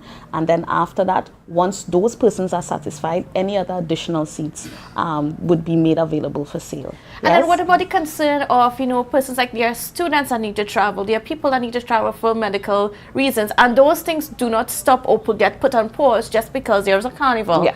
And of course, it's good news to hear that masqueraders and so on would be prioritized, but then you can't forget those people that are just on the ground that need to travel. And what I would say to that is that if anybody is having any challenges, a student, someone who needs to travel for medical expenses, please reach out to my office, because we have mechanisms through which we can request, yes, We have personnel who work at both airports, Tobago and Trinidad. So even if we don't get maybe a confirmed ticket, something could be put in place on either end to ensure that they are able to be accommodated. I mean, certainly we will try our best for emergency situations. So I don't want people to, to reach out if it is they just want to go price smart or that kind of, I mean, those things are not yes, they're important, but they're not too urgent. Yes. But with respect to really urgent cases, people who are seeking medical attention, people who have to go for school. But the reality is that we want to get to the place where this is not necessary. We want to get to the place where people have access to seats when they want to travel. They get them, they could book in advance, they could pay, they could go, they could come back safely.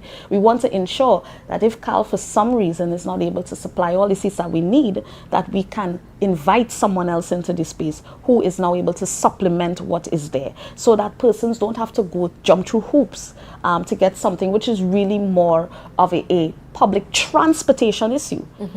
Travel between the islands is a public transportation issue, because the reality is that Tobagonians go down to Trinidad largely for business, largely for school, largely for medical purposes. Yes, some of us like to go down and line on the avenue and go to Movie Town and experience the things that Trinidad has. But Tobagonians depend on the air bridge working for our livelihoods. A Trinidadian who is coming to Tobago most times is coming to Tobago for leisure purposes, and we're happy for them to come. And they should be able to also travel when they feel like. Yes. They should be able to come to Tobago in the middle of the week and have no hassle. They should be able to come on the weekend and have no hassle. So the reality is that between the two islands, Trinidad and Tobago, we have to ensure that our public transportation is robust, and that includes the air bridge. And I think that if we begin to start looking at that conversation from that standpoint, then persons would understand the same way that PTSC needs to have routes all over Trinidad and Tobago to service the people who have to get home, the same way we have maxi taxis operating in Citygate and wherever they're operating to supplement what PTSC does, the same way we have to have taxi associations who may raise their fears because of the increase in gas, supplementing what is there put forward by PTSC and maxi taxis. Is the same way the air bridge has to be looked at providing a public transportation good for persons between the two islands. Okay, and now we're also talking about carnival. We have to get into some of those discussions as well. One of the things that's on the minds of many people is that what's the budget for carnival? Right. Well, the carnival budget, to be honest with you, and I don't want to say any hard figures. I want to leave that for Monday, right? I want to leave that for Monday. Because what we have is that we have a number of sponsors coming on board.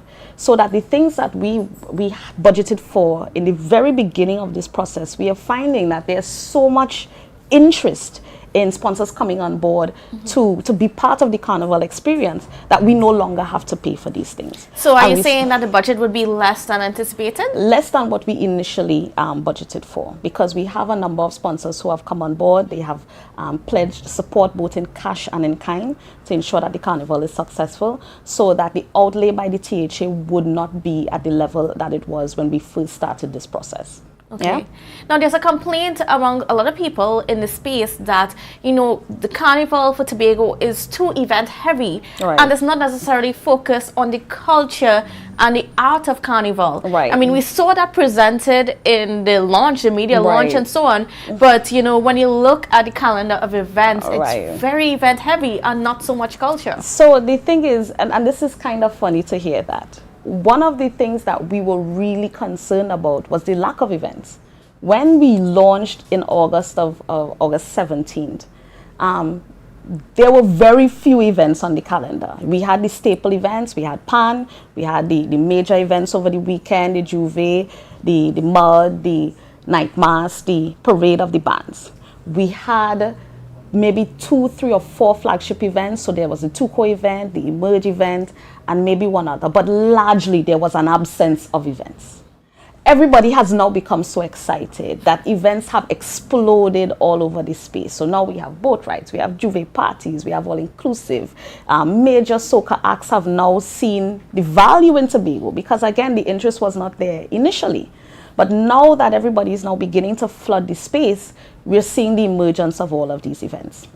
I think it's a good thing that we now have quality events that will drive people to come and stay for an even longer period. Because before, the focus might have just been on coming for the weekend. But now you have quality events coming in the space. You have Voice having his big concert. We have the Burna Boy situation. So Tobago now has become the place to be. There is also no lack of culture, because the reality is that the conceptualization of the Tobago Carnival in October was to be an economic driver. Yes? Okay. There will be culture on display in the Parade of the Bands in that masquerade. But what we have to do, the real question I think that persons have not been asking is what happens in February? Because we have already started looking at February. And I mean, that was going to be one of my next questions, but yes. We have already started, because February has to take a whole reset. We have to press the reset button on Carnival February. Because it doesn't mean that if we don't have in people's minds as much culture on display in October, it means that there is a lack of culture. One of the reasons why we decided not to have children in October was mainly two reasons. One, school just opened. The children need to focus on school.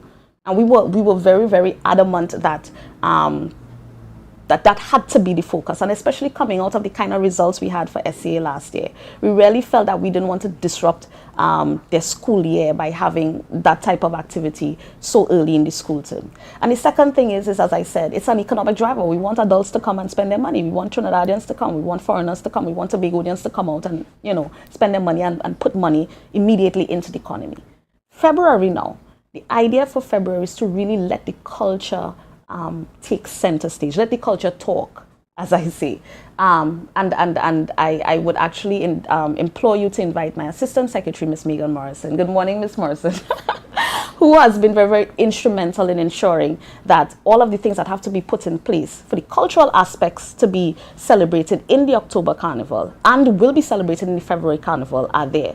So that for February's incarnation, you will have the involvement of the schools, we will have the involvement of the cultural groups, we will have the involvement of the persons in communities who are interested in the history, doing workshops, wire bending, songwriting, mentorship. We really want to build out a robust program that celebrates the carnival culture in February. So that would be the focus. We have a little bit more time. The season is a lot longer, so that we want to have those linkages and those activities really put in place at the level of schools, at the level of youth and community groups, at the level of ensuring that there is that bridge between the older generation and the younger generation. That's very, very important for us in February. But people must understand that the October Carnival was really conceptualized to be an economic driver. What we're seeing is now so many people are coming into the space and basically saying, look, this is a good idea, this is going to work. We have faith that the people are going to come, they're going to support our events.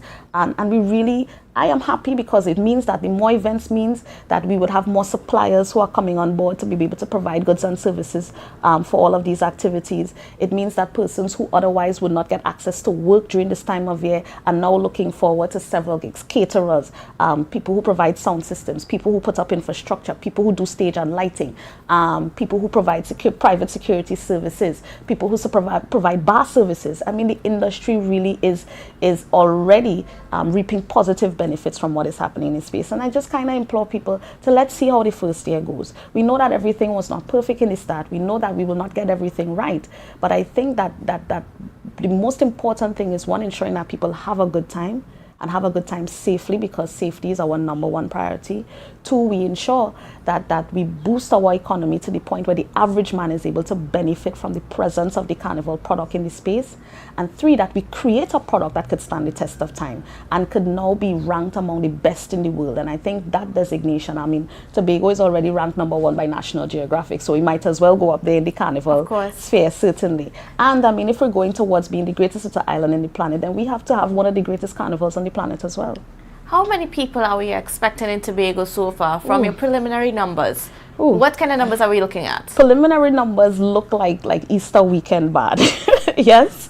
And if anybody is familiar with how Easter weekend looks, it's literally everything smoking coming to Tobago is full. And we still want to bring more on top of that. Now, what people have to understand is that there must be balance, because We can't just look at getting numbers into this space as a success, because you have to be able to have systems in place to manage your numbers. Certainly increased numbers mean increased strain on our national security apparatus. So they would want to ensure that however many people come over, that we have enough officers and that kind of thing to ensure that whatever activities people engage in, they could do so safely, and that they're properly policed and properly manned by persons from that sphere. To be honest with you, it also indicates that we may need to also help build out some of those national security apparatus, encourage people to go and join the police service, join the Coast Guard, join the fire service, and that kind of thing. Because Tobago is kind of largely becoming the event capital of the region. I mean, in 9 short months, we have done tremendous work. We have done, from the beginning of February, we had Carnival to Banca. We went into the Taste of Buku, which was a resounding success. We had TPAC with their bitter cassava success, both in Tobago and in Trinidad. We had a rebooted Heritage Festival, which has revived interest in the festival, and we had record numbers accessing all of the different sites that were available for people to come and see. And then we had our Carnival media launch, which certainly put so much buzz in the atmosphere. And people started certainly comparing what they were seeing coming out of Tobago versus what they had seen come out from Trinidad. And I would like to take this opportunity certainly to congratulate the Carnival Committee for all the work that they've been doing. I want to congratulate all of the creatives that have come on board to lend their talents, lend their time, lend their vision to ensure that Ritual Revelry Release has become that tagline for the Carnival, that Tobago has now become number one, I think, in terms of marketing a carnival. I mean, compared to what you've seen all over, I don't think that you've seen something that fully encapsulates what a carnival feels like. So when you talk about Ritual Revelry Release, you're really talking about carnival, and Tobago has been able to capture the essence of what a carnival should look and feel like in that simple tagline. And certainly the videos that have come out, the creative content that has been produced, all our service providers, all of our technical staff. I must commend the Division of Tourism, Culture, Antiquities and Transportation, the administrator, the Culture Department, all of the workers who are there working hard to ensure that all of these events are successful. And certainly I must give kudos at this time to the Assistant Secretary. She is really such a powerhouse in culture. She's a powerhouse wherever she goes. She's a meticulous woman. She wants to see things happen in a particular way. And I think with her drive and her leadership, that is why we have seen such a revival of our culture in this space. Okay. Now, you also mentioned earlier that we are going to be saving some money with this year's Carnival because the initial budget that you guys planned, that we don't know yet quite yet, that they have not publicized quite yet, it's actually going to be less because of the sponsors and so on coming on. Tobago's spend would be less. Tobago's spend would be less. Now, because you guys are going to be saving some money on, what was your initial plan, will we see a sort of grant funding as well released to some of the masqueraders? Because one of the complaints that we've gotten very strong is that, with this edition of Carnival, there's no grant funding being made available in any real sense to the bands that are here.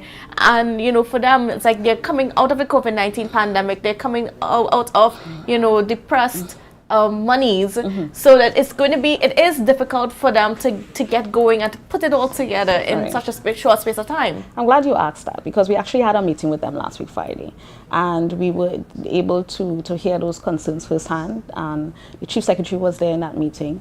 And we gain an understanding, because I think you kind of have to maybe appreciate, especially the chief's mindset. He don't play mask, so he's not a masquerader, and he may not be fully aware of what some of the challenges might be. So they were able to come and express what their challenges are.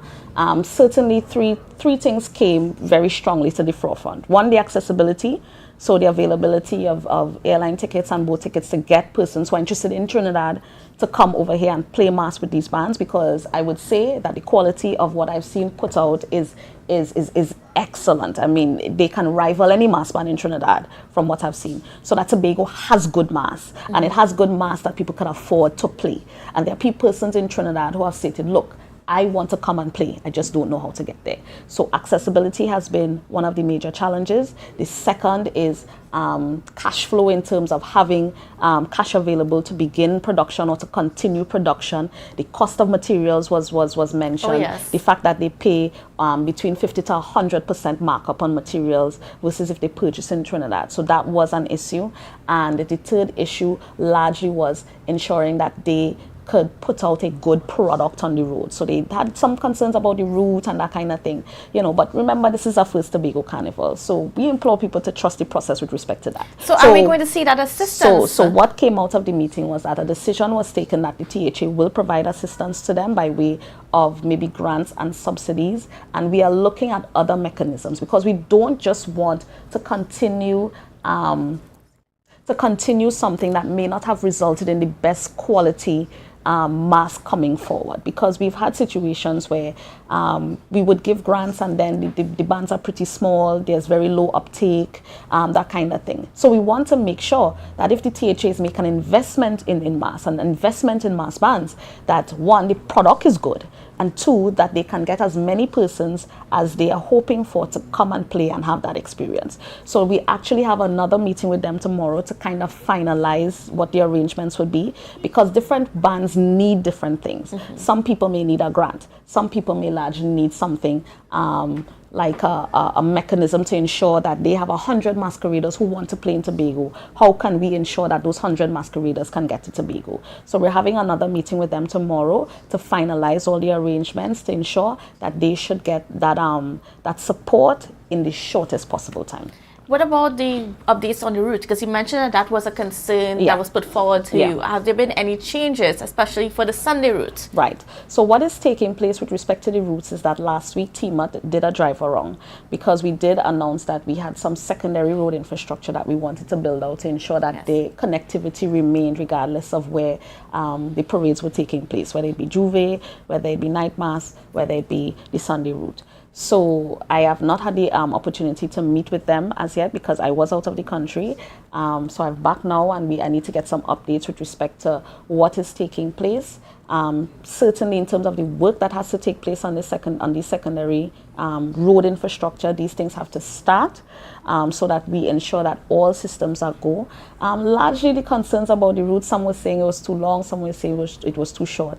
But what we want to do really, and I want people to understand, again, this is our first carnival, and October Carnival has to look distinctly different from what takes place in February. We don't just want to take the same route that people are used to in February and say, okay, yeah, jump up on that route in October. We want to build out a masquerader's masquerade.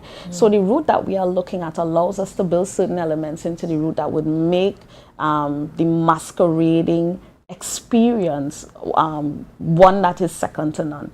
So you're talking about maybe confetti, you're talking maybe about water cannons, you're maybe talking about, different kinds of elements to get people excited to play mass in Tobago. You're talking about a stage, you're talking about, these are elements that people, I think, have wanted for a very long time because they've experienced it elsewhere.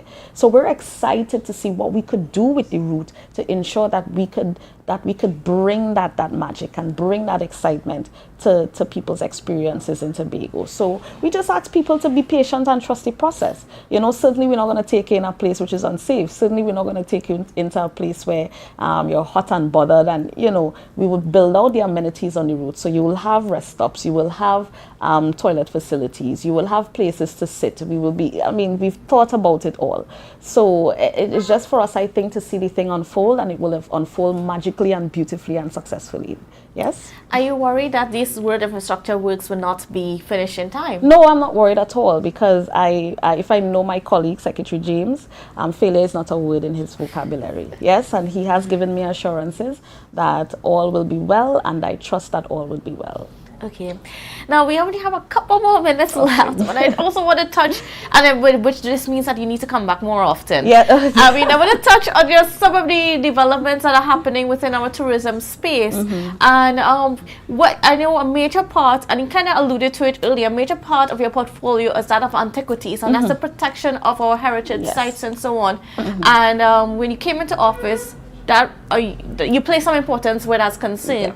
Yeah. What is the progress that has been made in the recent 9 months as to developing those sites so that you have an additional tourism products to offer to visitors when they come? I'm happy that you asked that. Just on Friday, we hosted the National Heritage Trust. So we had their entire board come to Tobago, and we actually went on site visits. So a couple of things came out of that meeting. One, that we're going to get some expertise from the National Heritage Trust in terms of actually building out the Department of Antiquities within the division. And this work could only start this fiscal because it wasn't budgeted for in previous fiscal. That budget was done by a previous administration, and antiquities was not part of the portfolio back then. So that all of the work that is going to be done with respect to building out antiquities would happen during this fiscal. That's one. Two, I'm excited to say that the National Heritage Register, which is a registry of heritage assets, they are looking at adding additional sites in Tobago to that National Heritage Register. And being added to that National Heritage Register means that there are certain protections that come. And we could now start to advertise our heritage assets in a real way. So I'm excited. For example, one of the sites that they want to add to that register is the Assembly Legislature building, which is full of history. Everybody knows that the Assembly Legislature building has a very varied and storied history, and this is an opportunity for us to now also build out that curriculum, help to build out that Tobago-centric curriculum, which would be has to focus on teaching our Tobago history in our schools, so that the Antiquities Department is poised for tremendous growth over this fiscal. One, the physical build-out, so we will be hiring persons, and I'd want to put a plug out there very immediately for persons who are in high school currently, who have not thought about what career they want to look at. Could look at probably antiquities and history, and yes, because we need those types of persons, we need those types of persons to become part of the department and to build out that department. There needs to be a legislative framework in place and a policy framework in place, because we have to look at the entire of Tobago as a heritage treasure. We now have to be able to archive, we have to catalog, and we have to really now look at preservation from a scientific perspective, because even in our budgeting, we may look at renovations to historical attractions, but in actuality, it really costs a lot to maintain and preserve a piece of history. So that even in our budgeting, we need to get the experts to advise, because those projects can't have general contractors. You have to bring in specialist contractors who have experience in doing that type of work. But it presents an opportunity for us to now train our local contractors, because we have so many heritage assets. And that is one place that the National Heritage Trust has indicated that they could do some collaboration, because they do training for contractors with respect to how they can go about in terms of restoring, and how do they treat certain types of built infrastructure, whether it be the brick, whether it be the steel, whether it be the wood, what chemicals to use, what not to use, that kind of thing. So that they are very excited at the prospect of Tobago maybe being in the forefront nationally in having this antiquities department built out. And we're also getting some support from our ambassadors. So for example, we have an MOU that is going to be signed between us and the Netherlands, and we want to restart the Rocky Bay project, which is the reclaiming of those cannons and those artifacts from Scarborough Port there, and to ensure that we can have our marine assets in the form of those pieces brought to the surface, clean, and ensure that we could have them in a museum, so that people could now learn about that part of our history. And then we could finally use that building that was constructed many years ago. Yes, we could now use that building. So we really want to bring some closure to that project. We really want to ensure that what was started however many years ago, we can bring it to a successful end to the benefit of all parties involved. So that for those of you who are history buffs, this is an exciting time for Tobago. We drove around Scarborough, and Scarborough in and of itself is a very, very historic town. Oh, yes. And we're looking at even the conversations we have about the city of Scarborough and the future development of Scarborough, to ensure that we're not just, knocking down buildings and just putting up high rises, but there is preservation of the historical elements in Scarborough as a city that ensures that whoever comes into, who's never visited Scarborough before, can still retain some of that history, as much as we want to walk the road of progress, however that may look.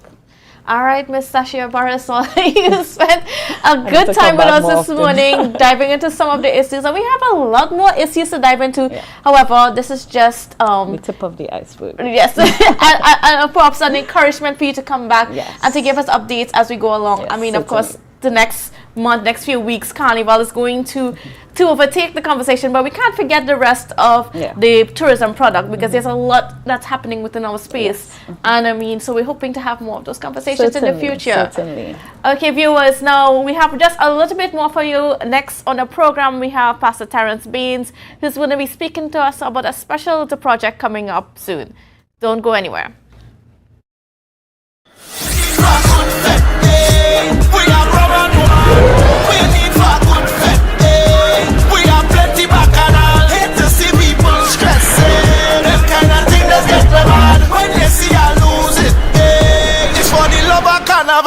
It's a different type of thing down there. And we party till we drop down there. With a lot of pretty girls down there. Down in Tobago. Excel Spa by Haley, where our highly trained staff are ready to deliver the top class services in facial massages, waxing, nail enhancement and body treatment. We are ideally located at Coco Avenue, Sussex, Tobago. You can find us on Instagram, Facebook, TripAdvisor, or you can call us on 730-0149. Exhale Spa by Haley. Relax, renew, and rejuvenate. Tobago Glass Supplies has been a leading name for over 37 years in the glass and aluminum market in Tobago. We provide an extensive range of high-quality, innovative aluminum and glass products for commercial and residential use. Competitive prices with superior and professional services by committed employees who are guided by rigid quality standards. Tobago Glass Supplies specializes in the manufacture and installation of glass and aluminum products that are essential to today's homeowners and the business environment. We are engaged in marketing, sales, and installation of a variety of products. These ranges from windows and doors to necessities such as mirrors for homes and vehicles, designed and manufactured in-house or imported.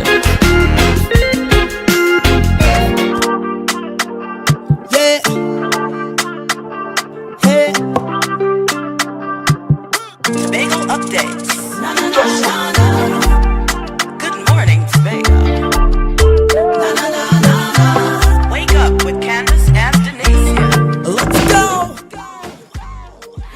Okay, and welcome back to Good Morning Tobago. Now, joining me on set is Pastor Terrence Baines. Of course, you know him as the assemblyman for is it Bethel? I'm forgetting already. I'm sorry. I'm bamboozled by that conversation, that tourism conversation with Secretary Bumps.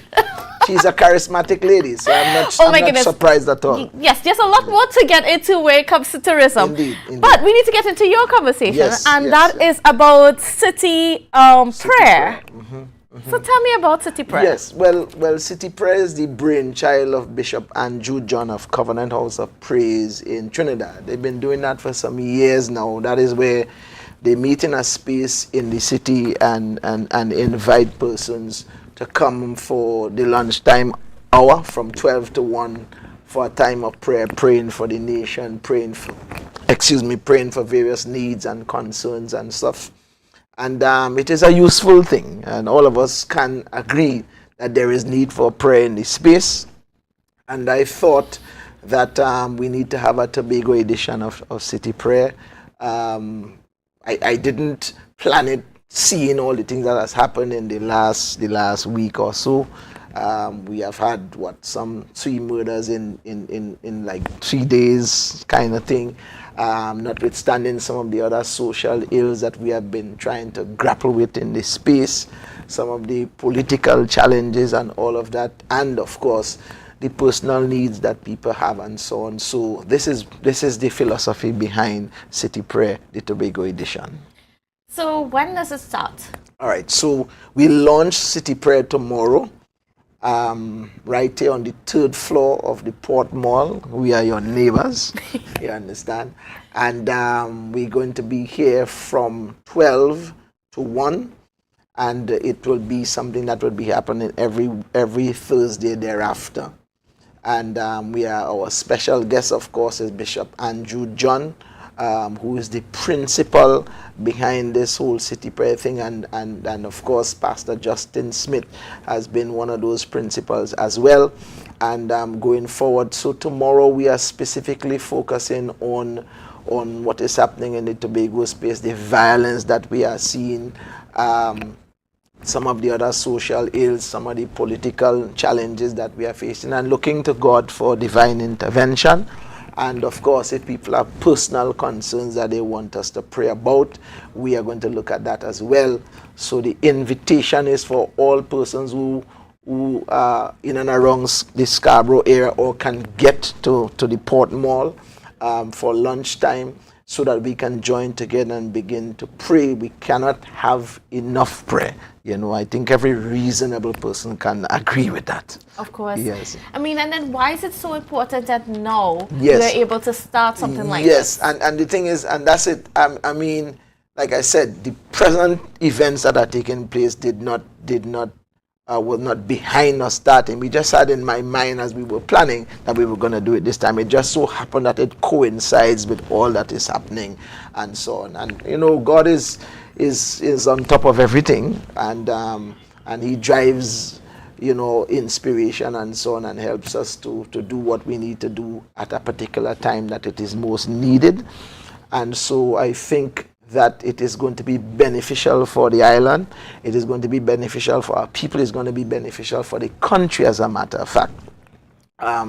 Because while we are here in Tobago, we are praying by extension for the country of Trinidad and Tobago, and so we really want some divine help with some of the matters that we are contended with in this day and age. Great. I mean, and then what can people who are coming, what can they expect? Is there anything different than just a regular prayer service? Well, we would certainly, I know Bishop John will have a word and words of encouragement for all of us who that will be in attendance. I know that for sure.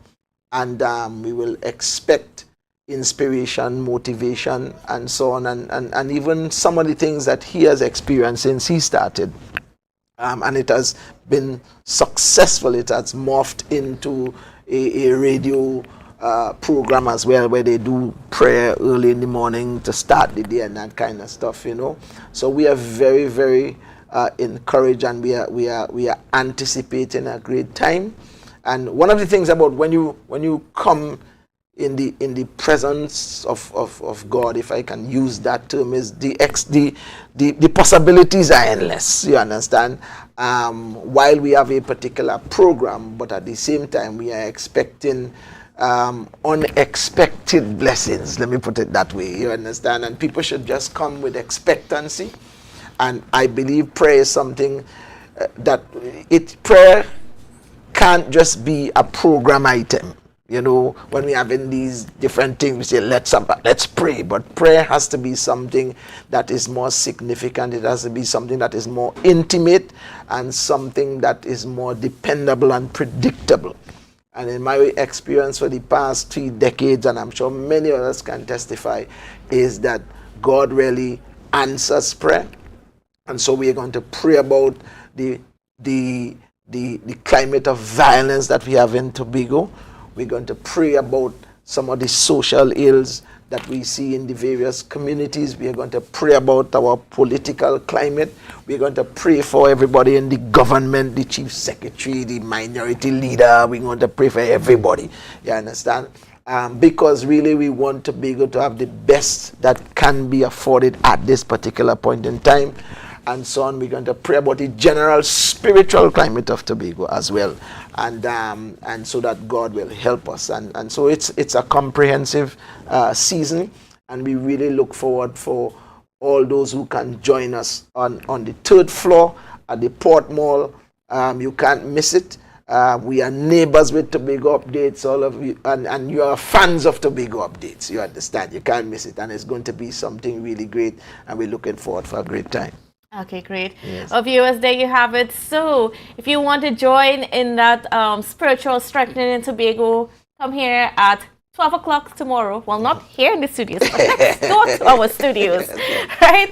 And join in that time of prayer and intercession. Indeed. So, viewers, that's how we come to the end of our program this morning. Thank you, of course, Pastor Baines, for being on with us and for sharing with us that information. And viewers, don't worry, we'll be back again tomorrow with a wonderful show. And I just want to thank you for being here with us and thank you for your love and your support. And we'll see you again. So have a wonderful day, people. Dawning as the passion start to rise, the energy fill the skies.